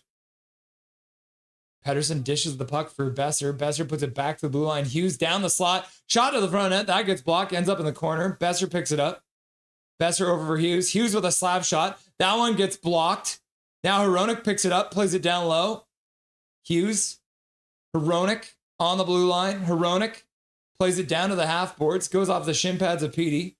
Petey gets worked over, double teamed by Nashville players, and the puck gets squirted out to the neutral zone. Hughes over for Hronek. He skates it into the zone. He stops up, puts it back to the blue line. Hughes has it skip past him, back into the Canucks zone. Baines and Sasson are out there. Now Baines and Sasson behind the net. Yossi with a shot. Demko with a blocker shoulder save. Now the puck down low for Hronek. Hronek flips the puck out to center. Chipped into the Nashville zone. Nashville gets the puck back into the Canucks zone, though. Elias Pettersson drops it for Marcus Pettersson. Marcus Pettersson checks his man. Canucks give the puck away in their own zone. Carlson on the half board stops it up. Takes his minute. Passes across for Baines. Ahead of him. The puck gets past him all the way down. Not enough for icing, though. Baines throws a hit. Marcus Pettersson pinches down, can't keep the puck in. DPD at center, waits for everyone to get off on side. Now the 2 Petterssons playing on D together. Wait for the teams to change. Now O'Connor loses the puck in the neutral zone. Sherwood picks it up, plays it over for DPD. DPD over for Marcus. Marcus puts the puck up the boards. Garland through the neutral zone, passes up for Sherwood, plays it to himself into the middle. Good pass, and Drew O'Connor couldn't finish it. Back to the blue line. Myers puts it back down low. Garland has it behind the net, plays it up the boards for P.O. Joseph, who tries to put it down low for Garland, but the puck gets intercepted. Nashville gets to the blue line, and it goes off P.O. Joseph and out. Nashville now offside coming in. Okay, so we got a second. So let's quickly hop over. So if you guys want to get gifted memberships, watch very closely right now, okay? We're on Ninja. I used to love Ninja. I played a lot of Fortnite. So on my page, go to my homepage, click join. When you get to this screen, you're going to click these 3 dots right here. Learn more about memberships, report. Learn more about memberships? Nope, that's not right. Because I think I already have gifted memberships turned on, right? 3 dots, report perks, learn about membership. Oh, it's not even gonna work. But here are the 3 dots. And then you have to, it'll be settings here. And then you'll be able to toggle on gifted settings. I wish this would have worked better than that, but that's the basics, okay? So go to my homepage, click join, Click these 3 buttons. It'll give you your gifting options here. Click on that and then toggle on gifted memberships. Okay? Cool? Does that make sense? That's the best I could do for you guys right now. Who is live? Okay, Tom Grossi's live. That might be better, actually.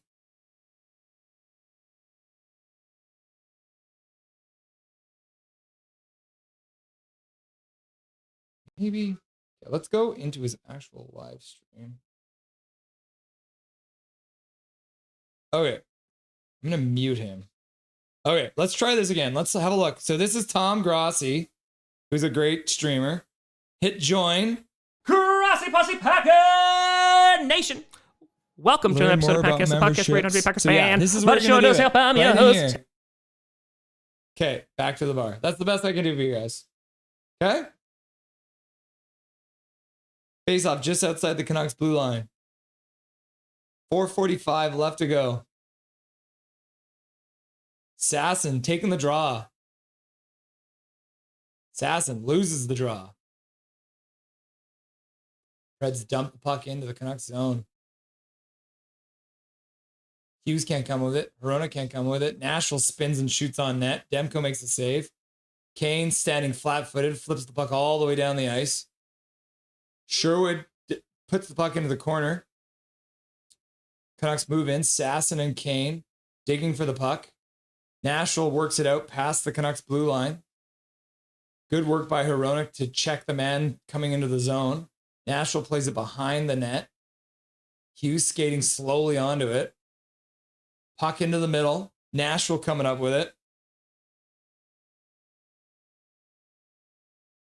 Canucks now work it out. Just under 4 minutes left to go in the third period. Eric Hunter with another gifted membership. That one goes out to Sharon Pierce. Thank you very much, Eric Hunter, for the gifted membership. Congratulations to Sharon Pierce for getting that gifted membership. Courtesy of Eric Hunter. You'll love to see it. Myers picks it up behind his own net. 3:33 left to go in the third. Myers gives it away. Nashville puts the puck down low behind the Canucks net again. Ratu skates into the corner. Can't come up with it. Nashville picks it up near side corner, playing it down low.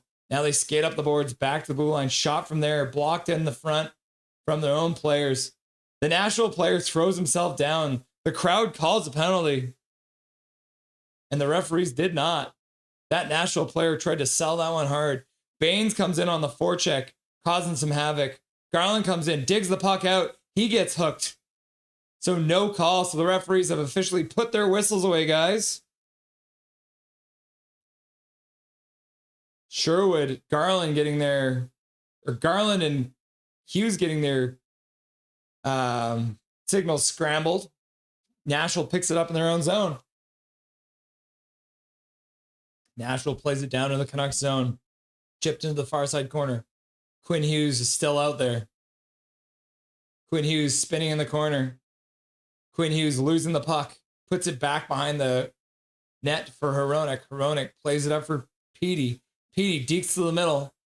There's only 2 of them. Now good move by Pettersson, and then Pettersson gets hit down after a good move. And then the Canucks give up the puck. They pulled Demko now. Nashville works the puck down the ice. Tyler Myers is back to pick it up. So the Canucks have gone 6-on-5 now. Canucks up to the blue line.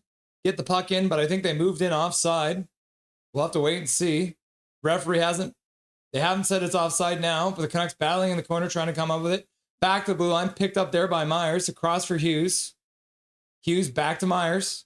Myers over for Garland. Garland back to Myers. Myers down for Hughes. Hughes with a pass to the front of the net. Tipped on net. Saros makes the save. Brock Besser tipped it on net. Couldn't get it past Saros. Woo! 150 left to go in the third period of play. Oh my goodness. Russell Blaine Blues. We're just down by 1 now. Are you guys coming back? That's crazy. Holy cow. Russell Bleeding Blues' Blues are coming back. 5-4 against the Mammoth. Omega, how are you feeling? So the Canucks have called a timeout. They're writing something up. Faceoff will be inside the Nashville zone. There is only 1:39 left to go in the third period. Hoo-wee. Yeah, the faceoffs are bad. The Canucks are down to 37.8% in the faceoff dot. Water, 35-19, WTF. Yeah, it's pretty bad. So close. 2036, Quinn Hughes releases his memoir titled Queer Petey, or Queen Petey. McNally, Sharon, hi. I am Bros. I love Tom Grassi. Funny guy. Nice to see I am Bros. Come on, Vancouver, let's go, says Ryan H.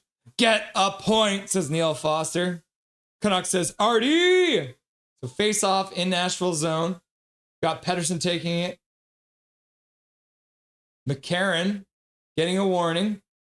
Everyone's lined back up. Pettersson wins it. Good win from Pettersson. Hronek plays it down the boards for Besser. Besser shoots it towards the net, ends up getting deflected off the glass. Nashville battling in the corner. Canucks work it down low for Garland. Garland rings around the boards up to the blue line for Hronek. Plays it down the boards for Besser. Besser has the puck skip over the glass. Oh, Albert is sticking down the ice. Good weight on that one by the Nashville Predators. Not enough for ice, and Quinn Hughes picks it up behind his net. Just over a minute left to go. Russ is sick of it, laughing and crying. Canucks trying to dig the puck out behind the net. Nashville works it up the blue line, skips past Hughes. Now Hronek's first one back onto it. Not going to be icing, though. So less than a minute left to go. Quinn Hughes starts out from behind his net. Kane tries to throw a hit behind the net. Can't come up with the puck. Pettersson's there. He gets checked. The Canucks have 3 guys down low. Did they put the goalie back in? Like, where's the other man? Quinn Hughes over his own blue line. Kane down the far side, or near side. Looks to the middle. Loses the puck. Plays it back to the blue line. That one gets tipped. Flipped into the zone. Towards the net. Skips wide. Garland can't get a stick on it. 20 seconds left to go. Garland stops up. Looks to the front. Deflects. Batted down the ice. All the way down the ice. And the Canucks will have an icing call. Quinn Hughes slaps the puck in a temper tantrum. 9 seconds left, and Quinn Hughes is throwing a temper tantrum. And then Eric Hunter's like, come on, boys, we can do this. Here's a 5 donated subs, and the donated subs go out to Todd Rockwell, Robert P., Mike Lavalley, CKBR Baby, and Spencer Doucette. Thank you very much, Eric Hunter, for the 5 gift memberships. And congratulations to the 5 of you guys getting free gift memberships, courtesy of Eric Hunter. Face off in Nashville's zone. Looks like we got Ratu taking it. Canucks win it back. Hughes puts it down low. In for Garland. Out front for Ratu. Shot to the front of the net. Saved by Saros. And the puck gets skipped out of the zone, down the ice, towards the empty net. But that's going to do it. End of the game. At least they got a shot on net, I guess. Hashtag at least we got a shot. That is a final score, people. Game 8, final score. Vancouver loses 2-1 to Nashville. Major General says, come on! $2 dono. Thank you very much for the $2 dono. Sick of the petty bollocks. Sorry, guys. I'm English. Falls over. No heart, no fight, nothing. I'm not a hockey expert, but come on. Do something. Okay, let's get Dustin on the line right away.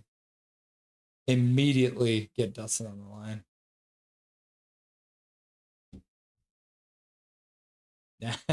Dustin's still playing Fortnite.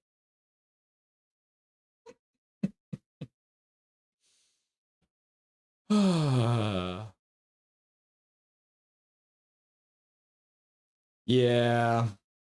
Dustin looks the way I feel.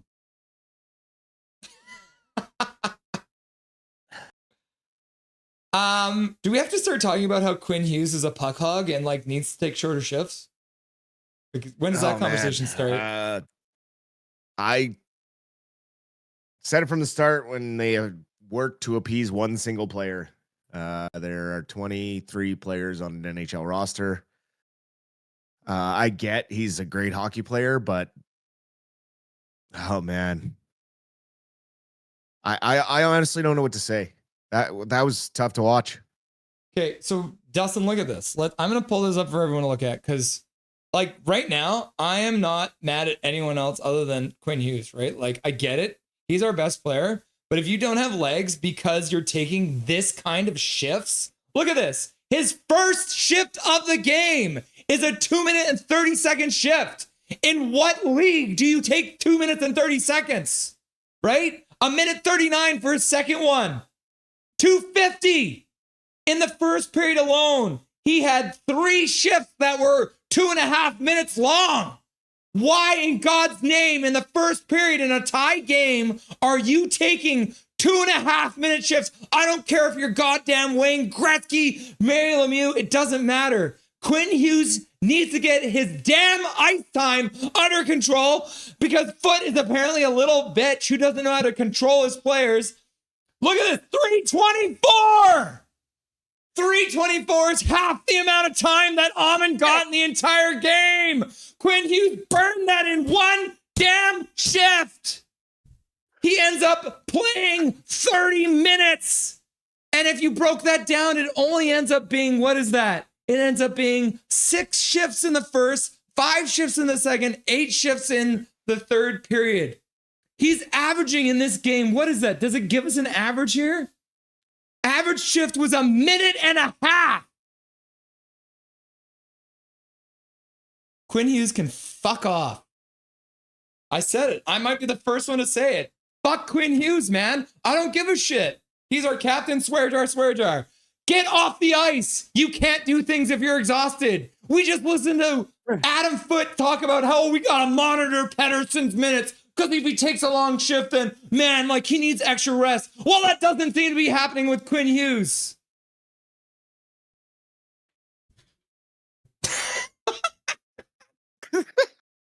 I think that was my first, like full-on rant in a while. That's usually me. Yep. A role reversal here. Is that what I sound like when I do it?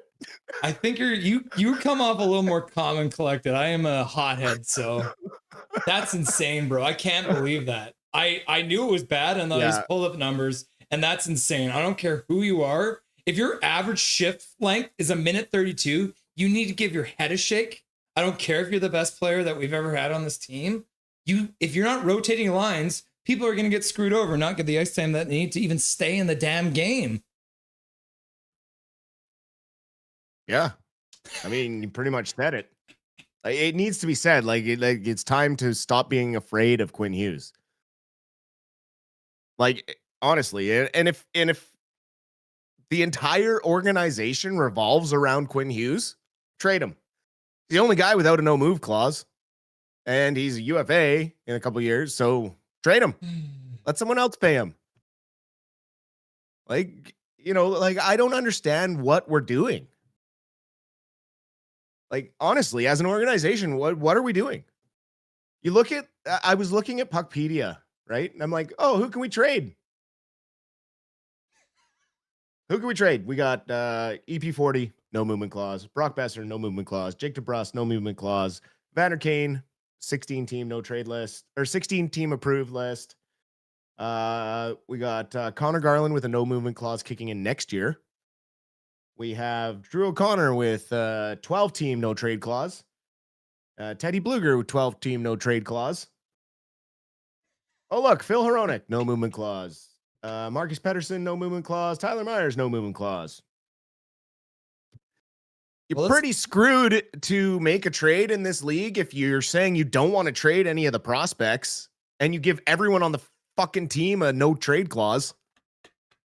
Like, no wonder they can't do anything. Oh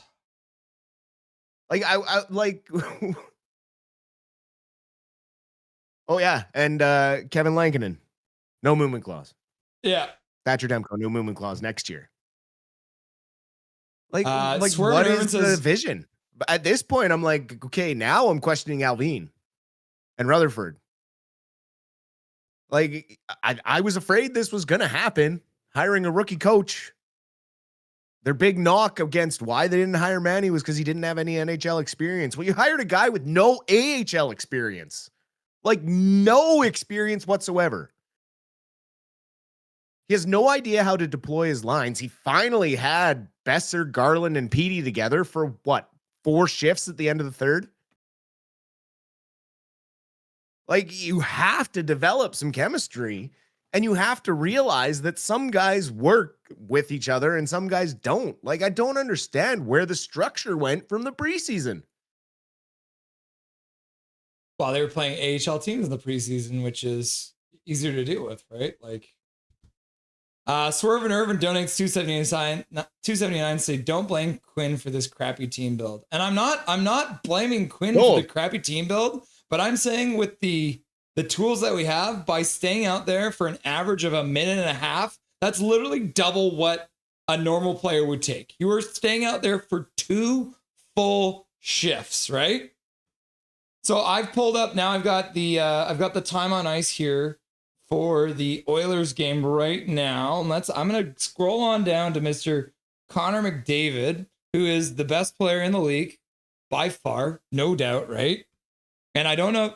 Oh, you guys can't even see it because it is at the very bottom. So I'll just read it to you guys. Right now, Connor McDavid's longest shift in this game was 2:08. And his average length of shift right now is 1 minute in this game. Right? Where is Crysidle? Starts with a D. Well, I'd be willing to bet that 2-minute shift for McDavid was likely on the power play or the penalty kill. Right? And the longest shift for Draisaitl is a minute. Okay, well, you're saying maybe it's because he's a defenseman. Darnell Nurse, longest shift, minute 7. Who else is a big one for them? Bouchard, longest shift, 53 seconds, right? So I understand where you guys are coming from. Like, I'm not blaming Quinn Hughes for this loss, but I'm saying that Quinn Hughes, as a hockey player, needs to go all the way back to Timbit hockey and remember that if you take a long shift, your coach is going to bench you because you can't be productive if you're taking those long shifts. I do agree with what Foote said about, it does take longer to recover from long shifts. That is true, but there is nothing controlling Hughes. Hughes does whatever the hell he wants. And I'm getting sick of it now because I'd rather have Hughes at 110% for a minute on a shift rather than Quinn at 100% for like a minute and then like half-assing it for a minute and a half, like a full minute and a half after that. Yeah. Well, I don't know if this is some sort of weird tough love tactic from like Rutherford and Alvin and using Foote as a scapegoat. And they're like, yeah, we gave you the coach you wanted. Right. And then turn around, fire Foote and hire somebody else. I don't know what they're going to do. Honestly, I'm at a loss. Cause when you look at the flip side, Philip Hronek's average shift, 53 seconds, and he had 28 shifts today. That's the thing. Even if you just do shorter shifts, do more short shifts. Out there for 45 seconds to a minute, get off. Out there for 45 minutes. And that's the thing. And then I thought this might happen eventually, but when Tocchet was coach before Foote, he was all about like 30-second shifts, which I think was too far the other way. But that's happy medium, right? 45 seconds to a minute, depending on how hard it is. If you're digging in the corner for a full minute, then you're probably going to get off right away. Or even if it's 30 seconds, you get off right away. But if you're out there on a power play, you can be out there for 2 minutes. That doesn't matter. Poll question today was, does EP40 get the most ice time out of all the centermen? 39% of you said yup. 21% said nope. 18% said maybe. And 22% of you said, who knows? Foote is wild. Well, I can confirm that EP40 did end up getting the most out of all the centermen at 20:45. So we did get what we wanted, at least from that. And EP40 getting 20:45 on the clock today. Was there anything we liked about this game? Was there anything Sasson? We can talk about how Sasson steps into the role, and that whole play started off like Linus Karlsson doing what Linus Karlsson does. Takes the puck from 2 Nashville Predators, outlet pass to Sasson, and between the two of them, they've got 5 points, and they've only played a combined 6 games. Yep. So why are we playing them as little as we are. I don't know, man. Why Right, did we break him Sasson up? got 12 minutes today. Why Carlson did got we break him up? 9:51. Why'd we break him up? Like, why'd we break that lineup? Just to put Besser and DeBrusk back together to do absolutely nothing all game? And then as soon as Besser's away from DeBrusk, he's got more energy and he's going. Like, oh boy. A lot of questions need to be asked. And like, Yeah, get you guys, if you have any questions for me and Dustin, throw them in chat. We're happy to answer them as we go here, because I don't think we have a lot of good to say, and I don't want to harp on all the bad stuff, because it's like last year where we got to a point where we're just beating a dead horse, right? Like, let's pull up the plus minus like we did last game. Look at this. Oh, so first off, face-off wise, Ratu was 60%. Pettersson was 50%. Sasson was only 16%, right? So tough for him. But then we're looking at the plus minus as well. Look at that. Neil Zaman and Max Sasson plus ones, right? Kiefer Sher was a -2. Looking at the defense, Marcus Pettersson -1, right? Like, Sasson's a +1 and he's only getting 12 minutes. Play him more. I don't care. Play him on the wing if you have to. Play Ratu and Sasson together. I don't care, because if you look at it too, they only let 3 people in the entire game that were actually centers take faceoffs. Amon didn't get a single faceoff in the whole game, and if he did, he lost it.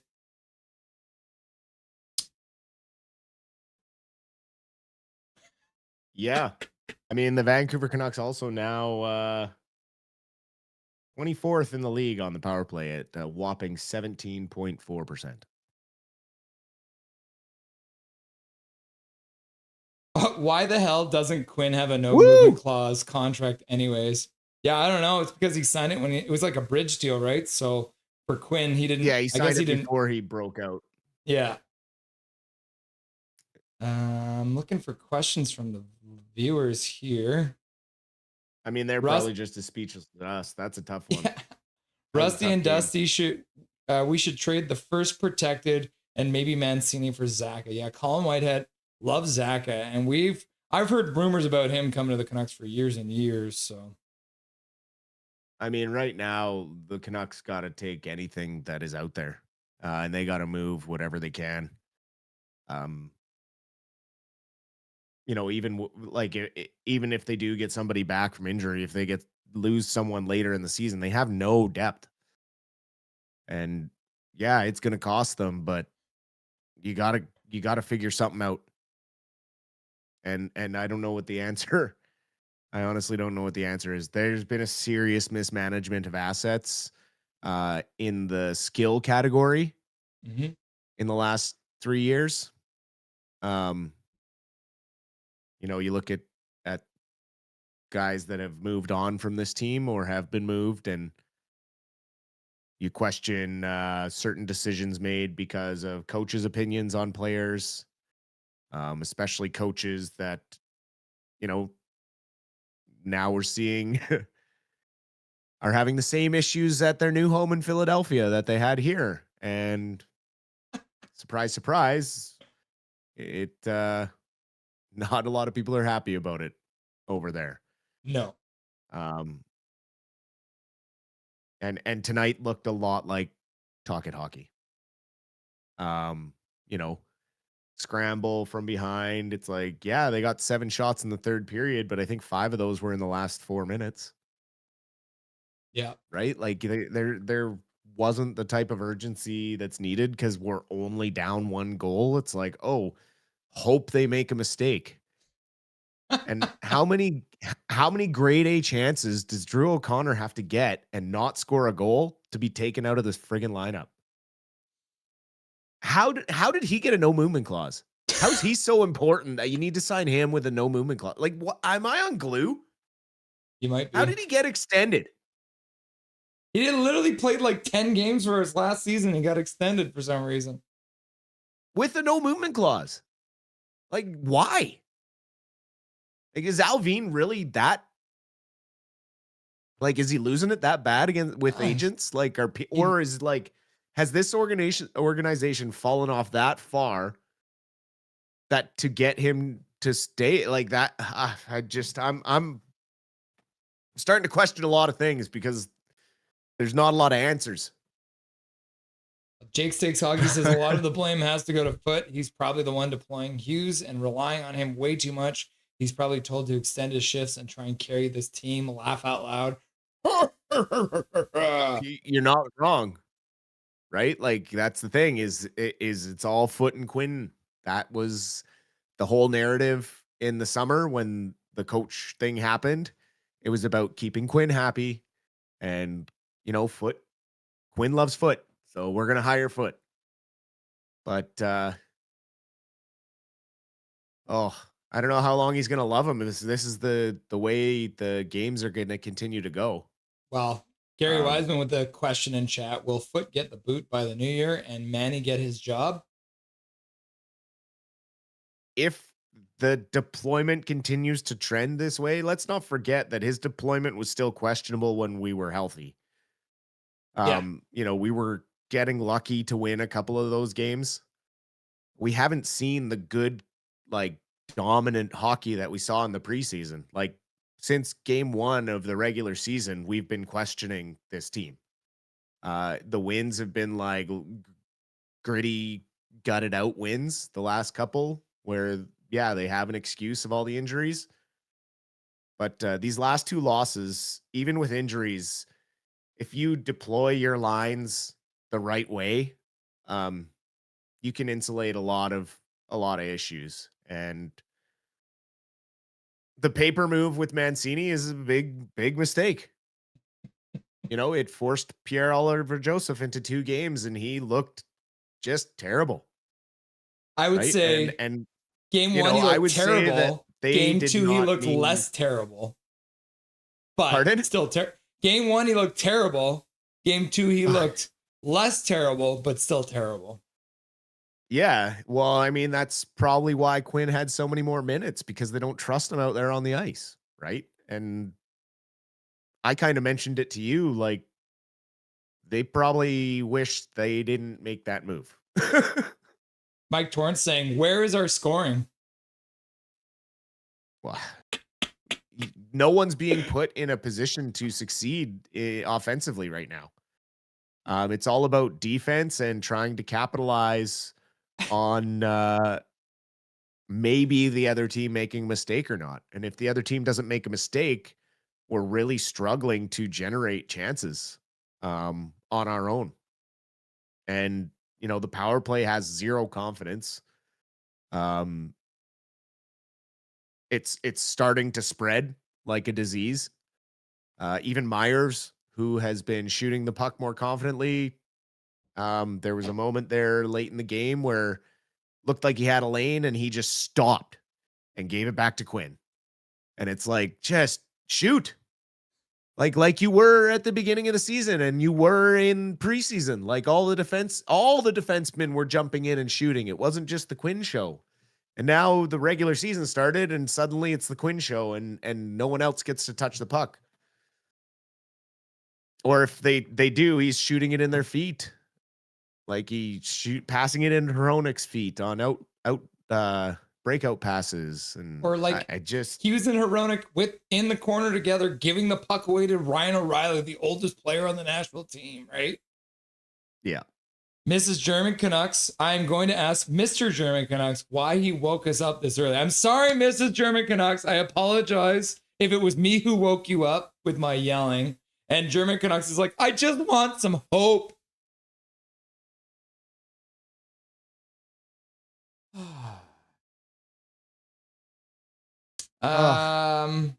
Mike Torrance is like, Petey hurt, DeBrusque hurt, is Besser hurt?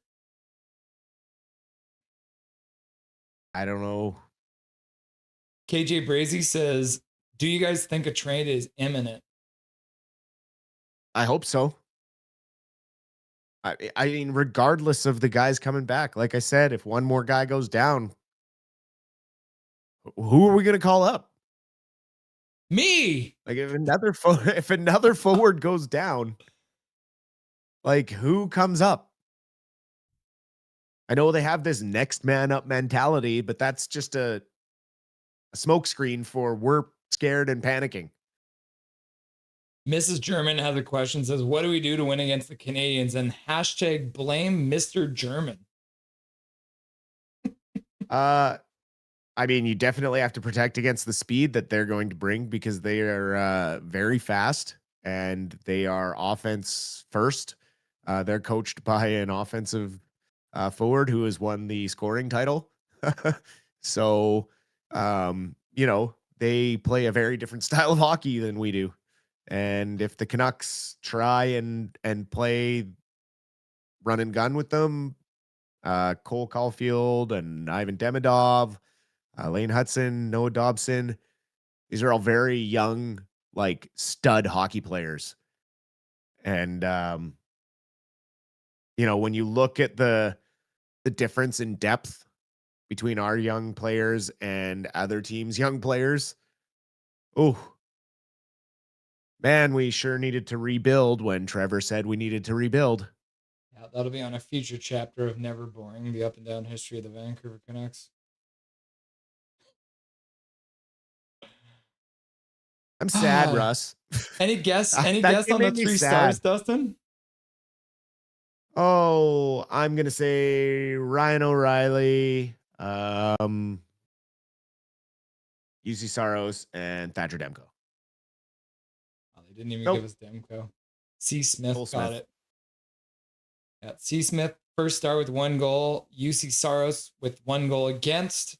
And then Ryan O'Reilly with a goal as well. So the 2 goal scorers and their goalie. So I don't blame them because I don't think I would give it to any member of the Canucks after this game either. I mean, maybe Demko. Maybe. Top 33 of 35 shots against, right? Like, But again, like you said in the Rusty and Dusty Sideshow, like there wasn't that many high quality scoring chances. He didn't get tested no, with difficult shots. like there wasn't really any moment in this game where I was like, oh my God, the Predators are pressing because they're just shooting from perimeter. Like there was nothing really scary. There was one moment where Demko had to make a big save. I think one, and that's it. So, yeah. Calvin's wondering, the guy we just signed to a PTO, what's going on with him? He will be an AHL. He is not on the radar for the NHL. They're just filling out the roster down there in Abbotsford. Because all the roster is up here in Vancouver. Yeah. Like I said, don't have high expectations for the Abbey Canucks to defend the Calder Cup. If they do, then absolutely Manny Malhotra needs to be the coach of the Vancouver Canucks, because if he goes back to back with the roster that he's got right now, my God, the guy's going to be the best coach in history. Yeah. Neil Foster says, I guess Quinn has a foot fetish. Oh, But I'm sure. Hey-o. Oh my God. Dustin, let's talk about tomorrow night, because we do have some fun going down tomorrow. So it is going to be the Abbotsford Canucks banner raising ceremony. So we are going to be live 4 nights in a row, which is insane. So I have the banner here. So we're going to be doing, me and Dustin both have it. So we're going to be going and doing the banner raising ceremony. So tomorrow night, I still haven't hung mine up yet because I don't want to hang mine up before the team does. Yeah, I don't want to do it either. So that'll go up tomorrow. But yeah, that'll be fun. So it'll be the Abbotsford Canucks versus the Ontario Reign out there in Abbotsford. Game starts at 7. I did talk with Scott Spitter, who's going to be at the game. We're going to have him on pregame. And he was saying the banner raising is scheduled to start right at 7 p.m. So it shouldn't be too much of a delay on the game. So that'll be fun to see as well. Perfect. Then Montreal, like you talked about briefly, is in town on Saturday. So that will be another big test for the Canucks. And then immediately the night after, it's going to be the Edmonton Oilers coming through. Like we were just showing you the ice time for the big Oilers. So no rest for the weary as the Canucks, essentially, even if we call it a 5-game road trip, have they played 2 games in a row at home yet this year? I don't think they have. They will this weekend. They will this weekend for the first time. So let's see. I'm going to bring it up here for everyone. So the Canucks, 1 home game to start. Then they're on the road in Edmonton. Then they're back home in Vancouver and then on the road. So yes, they have not played 2 games in a row at home, and we're now into the end of October. So great scheduling by the NHL so far for the Canucks. Do we have anything good to say? Like, do we have hope that maybe Bluger gets back for the Montreal game, or are we excited just to see the banner go up in Abbotsford? I think the excitement is the banner going up in Abbotsford. Man, I'm really curious to hear the post-game comments from Foote and the other players. And we will have to see what sort of media availability comes when they're home on Saturday. This might change the poll question that I have listed on my community page right now. We are live 4 days in a row. What stream are you looking forward to? Nashville is actually winning with 29%. So that might change now in the next couple of days because I'll leave this up. And then we got the Friday night game against the Ontario Reign for the Abbotsford Canucks, and then Montreal. And then I should also notice, everyone who hasn't noticed yet, Sunday is a literal Canucks doubleheader. We're going to have both the Abbotsford Canucks and the Vancouver Canucks game that day. So very busy weekend. Dustin will be here for the majority of it because he's an absolute saint. Is there anything you want to say to chat before I let you go? Oh, chat, don't let this ruin your weekend or the rest of your week. It was never going to be an easy season, regardless of the good or the bad, what Foote is trotting out right now. There was going to be growing pains. It's just tough because as we approach that 15-20 game mark, there's some trends that are alarming. So we will keep a close eye on them for you guys and try our best to analyze it in a way that makes sense. But I think even the guys that do this day in, day out and grind are starting to be at a loss for answers. So, when you watch a lot of the analysts right now, I mean, they're grasping at straws as well. So if you feel lost as a Canucks fan right now, you're not alone. But you'll always have me and Russ. We're going to be here for you all weekend. And you know what? We appreciate you, appreciate your questions, appreciate your comments, and hope we see you all next time. Thank you very much, Dustin, for all your hard work that you do and for being here for me and taking some of the load off, because this is a lot to handle right now. And I'm glad that I have you to support me as the Canucks like to poop the bed in front of us for the last couple of weeks. Oh, likewise, man. I appreciate everything you're doing. You're doing a great job. The hard work doesn't go unnoticed. I know Chad appreciates the quality of the production that you put forward, and I certainly do as well. So look forward to tomorrow night and the banner raising and a busy weekend. Cool, brother. We'll talk to you then. Enjoy the rest of your Friday night. You too. Cheers. Dustin Boydell, the Silver Fox, stopping by to say hello and to help me break down this terrible game the Canucks just put up. The random voice. We have no centers. Let's sign Kane. Colin Whitehead. I wish Linden and the Twins and some investors would buy the team. Wouldn't that be great? Toymaker.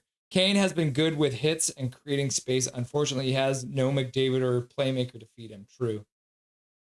We didn't sign Kane. We traded for him. Yeah, I mean, fair enough. Welcome to the Kravtsov era. Oh my God. Bob Bluger, if we see Kravtsov in the lineup, I'm going to be very upset. Yeah, sorry. I mean, trade. I mean, trust the Twins. Yeah, why not? Let's get them out there on the power play. The Canadians are a wagon right now. Yeah, I'm scared. Yeah, Neil Foster, podophilia, which is love of foot, right? Quinn Hughes got podophilia. Reaper's Devil, thanks for the stream. Nice to meet you. Nothing is perfect. Thanks for being here, Reaper's Devil. I appreciate you, and I hope you're enjoying the Hughes. We'll send Quinn down to you in a couple of years here. Nice to have you, Reaper's Devil. Andrew, that would be incredible. Just imagine the Twins out there dominating at 44. Get out of here, New Jersey fan. No, KJ Brazy. Be nice. He's just here to view the Canucks before we send them Quinn. Only good thing tonight, Montreal winning. Universal Habs is like, We'll see you on Saturday, Universal. It's a 4 o'clock start too. Laugh out loud, JK. Welcome. There it is. Laugh out loud. Reaper's Devil. Hey, could probably still do it. Duolingo, I agree with everything Dustin's saying. Yep, Duolingo, he's a smart guy. I agree with like 95% of what Dustin says.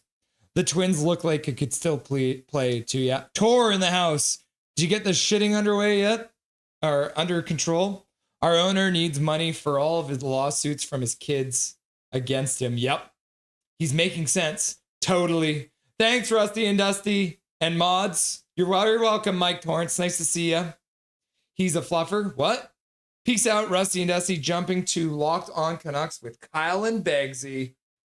You could coach You couldn't coach Pee-wee. Me?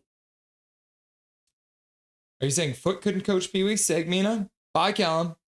Mrs. German Canucks fan. Thank you for the answer. You're very welcome. Nice to have you too, Mrs. German Canucks fan. Canucks played like dog water. Hot dog water, yep. German Canucks. Chewing on the fingernails. The Russells can't win. Russell Bleeding Blues. Did you guys lose too? So Montreal is up right now on the Oilers. St. Louis, did you lose? Oh no, you lost the other night, right? If the Abbey Canucks go back-to-back, I'd hire Manning right then and there. Hurt feelings. KP says, Rusty! What's up, KP? Nice to see you. Or Hamwater, laugh out loud. Very deep. Puck yeah, for nights. Yeah, 4 nights in a row, guys. Can you believe it? W, banner raising. Artie. German Canucks. Mrs. German Canucks 6. Can we watch this game tomorrow? We're live tomorrow. Kiwi121. Why did I become a Canucks fan as a Montrealer? Kiwi? That is a good question. I asked myself the same thing. I'm from Calgary. I was born and bred in Calgary, lived in Lethbridge, but I became a Canucks fan. I don't know why, Kiwi. Why did we do this to ourselves? EAPS changed my online user ID. Oh, they wouldn't let you have it anymore? I can't wait. Universal Habs is just chomping at the bit to smack the Canucks. The random voice, the foot firing watched will be a thing soon. Yep. The foot firing watch. Yeah, I could see that too. That's what I've been saying for a while. TL, Trevor Linden, Captain Canuck. I will be creating a new Harry Dumps account one day. Swerve and Irvin, if Bluger is our savior, we are pucked. I'm going to go jump on Be a Pro, get 100 points. I have 97 in 49 games. Laugh out loud. Substrate Studios, 2 games home. Yeah, Substrate Studios, welcome to the chat. Nice to have you. The Canucks do finally get to play 2 games at home. And of course, they're actually a back-to-back. So the worst possible 2 games back-to-back. Instead of Harry Dumps. Oh, Harry Dumps account instead of Harry Dumps. Superstar difficulty, 6-minute periods. Interesting. Mrs. German Canucks says, German Canucks, fine, but if we lose, I blame you then. Fair enough. Colin Whitehead, Rusty and Dusty, question. I heard Hedl only has broken ribs, not a concussion. Is that true? That was a rumor. We also heard it. But we are still waiting to hear any kind of update from the Canucks on Hedl. We have not gotten a real update on him. KJ Brazy, I got 235 points in 35 games. Bro, are you playing on rookie? KJ, your screen peeking is why. Laugh out loud. Neil Foster, I'm super sorry about my chat message. Spelled it wrong. All good, my dude. We got you. I got you even when you spelled it wrong. On Superstar? What? Are you kidding me? What are you playing? Like 20-minute periods, KJ? Holy cow. Omega Fish. Ha ha ha ha ha. Russell Bleeding Blues. Omega Fish is rubbing it in. You were lucky this time, Omega Fish. I think PvP through laugh out loud. I only won 2 games out of 8. Laugh out loud. Kiwi121. At least PD looks better than last year. Yes, PD does look better than last year. Appreciate you, Rusty and Dusty, says KJ Brazy. Big loads. Sorry again, honey, at Mrs. German Canucks. That was a funny crash out. Laugh out loud. The biggest. Laugh out loud. W Rusty and Dusty show. Resign Kessler. Yeah, can we get Kessler back? Welcome back to 2C. Dark Charge 87. Nothing is perfect. Dark Fear 91 is my youngest brother. He lives in Anaheim, but I live in Pittsburgh and we enjoy it here. Very cool. So Dark Fear 91 and Dark Charge 87 are brothers. That's cool. Colin Whitehead, I would be stoked if Kessler returned. KJ Brazy, funny enough, Kessler is the exact player we need. Yep, a 2-line C. Russell, what time are we live streaming on Saturday? We'll be live at 3:30.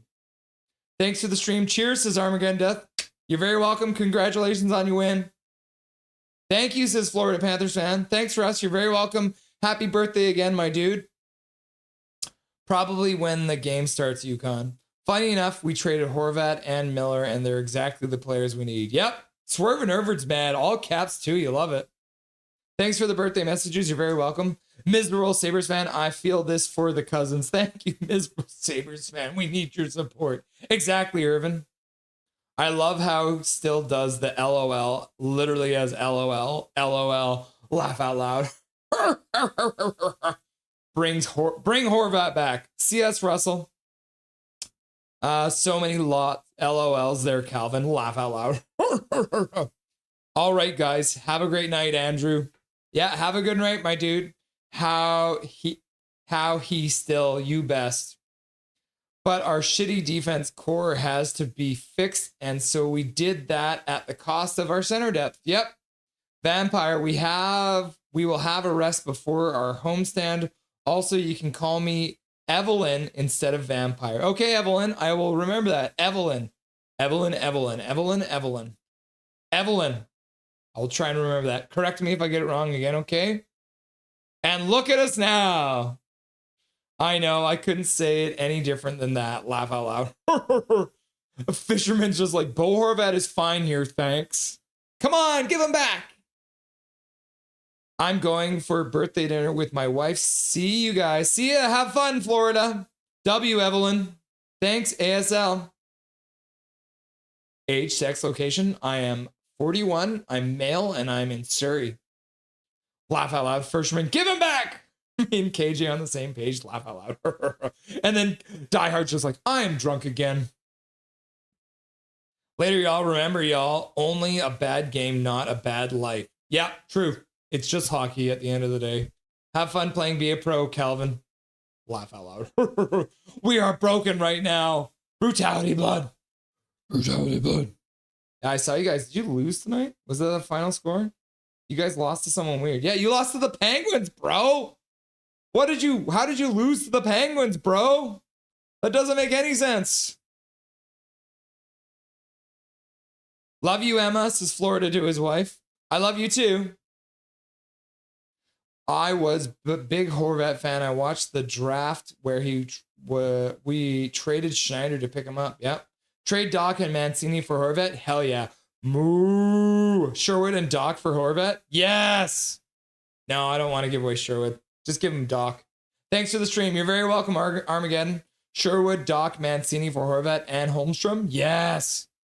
I do play 20-minute periods on Be a Pro. That's crazy. You play a full hour-long game.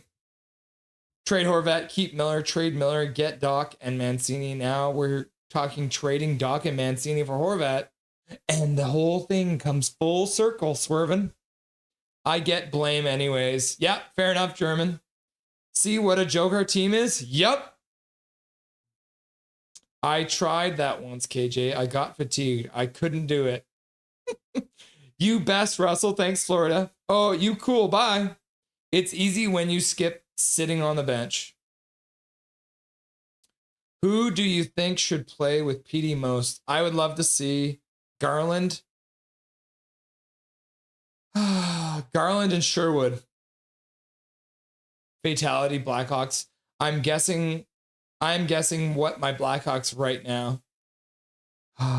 You guessing what they're going to do? Neil Foster. Thanks for us again with a good show. Thanks for being here, Neil Foster. Always good to see you, my dude.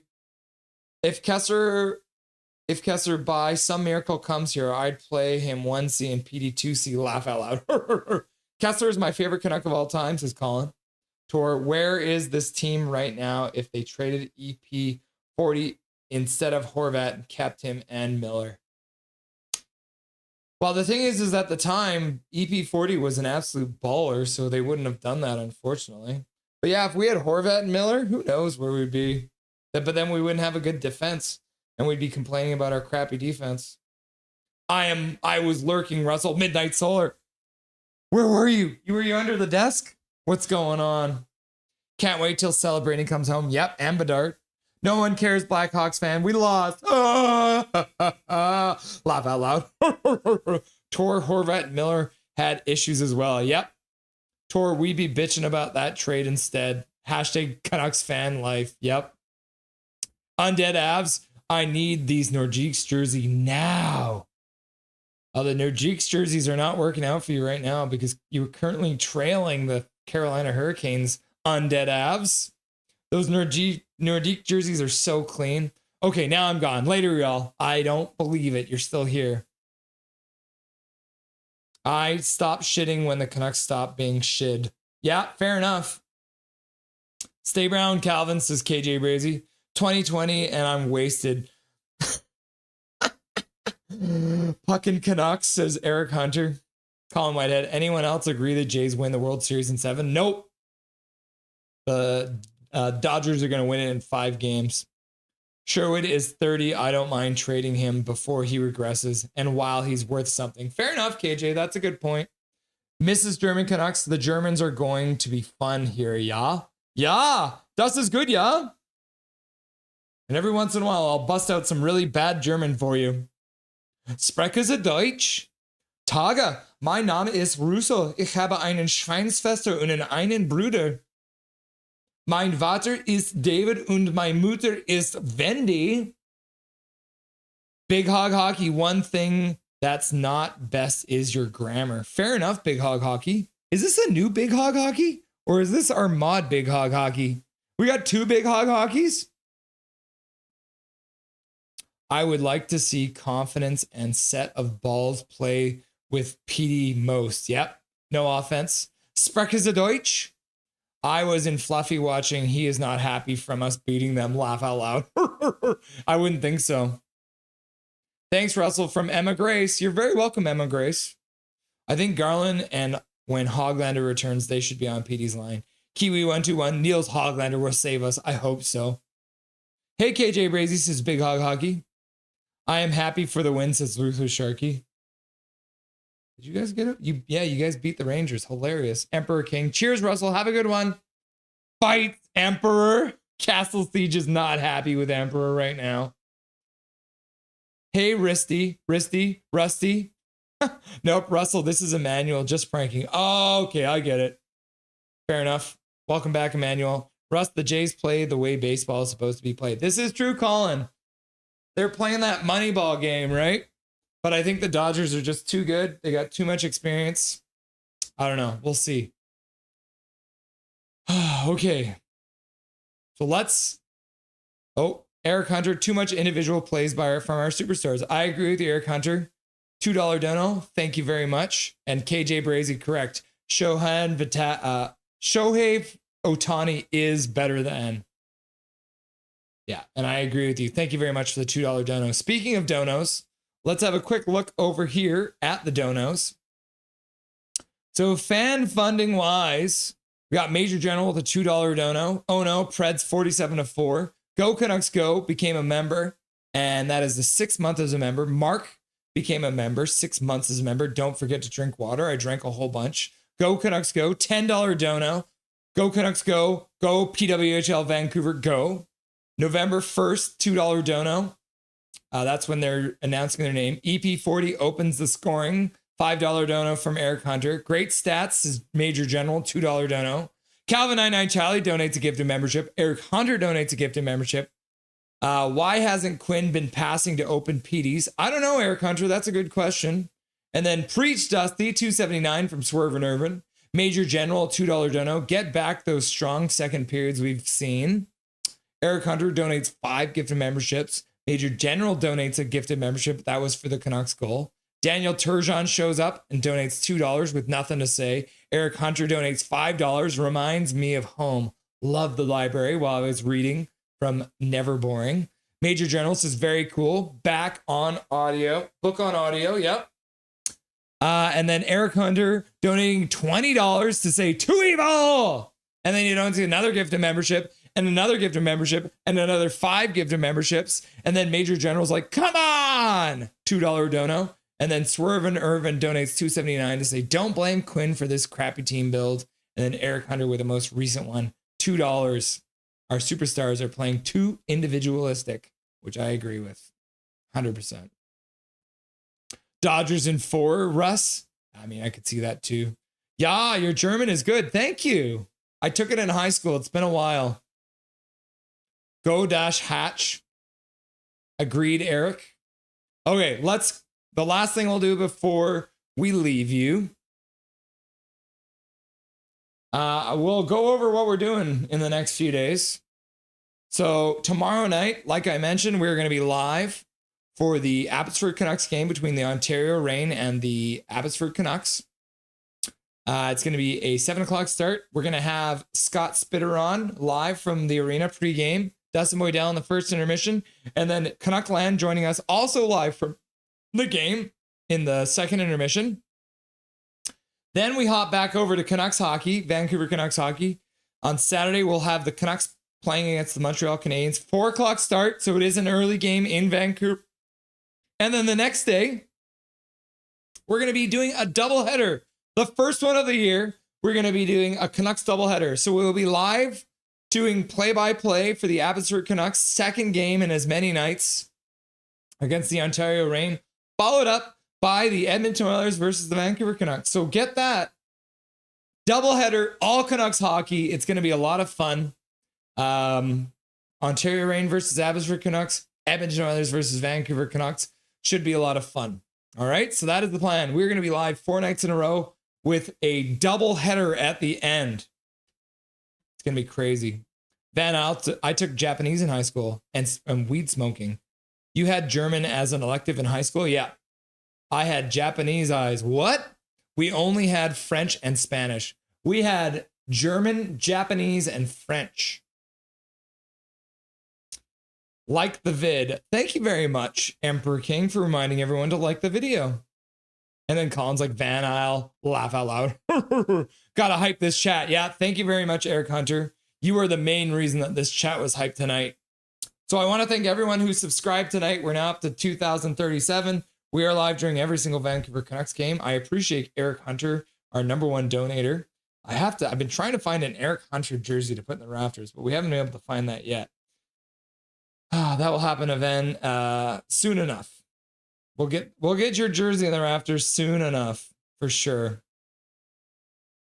All right, let's get this ready. We always start with Connor McDavid getting high sticked in the face a bunch of times here. Okay, cool. Yeah, live again tomorrow, live again on Saturday, live again on Sunday. We're here every night. I appreciate you all for being here. And until tomorrow night, remember, my name is Russell Holiday. This is Nothing is Perfect, and make sure that you make good choices.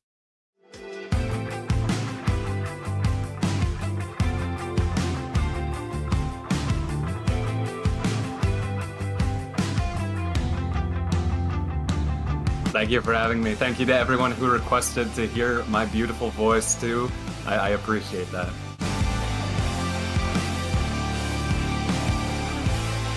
How you doing tonight? Doing good.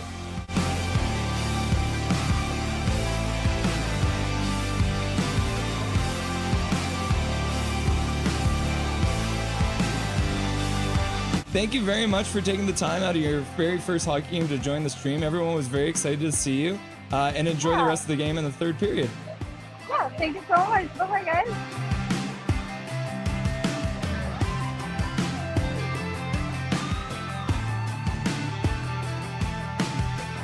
Trevor Beggs joining the show from Locked On Canucks. Thanks for joining me today, brother. My pleasure, Russell. How you doing today, buddy? I'm doing really good. I'm doing really good. Hey, buddy. What an intro. Thanks, man. Hey, no problem. It's nice to see you again. It's been a while. Dude, absolutely. Yeah, those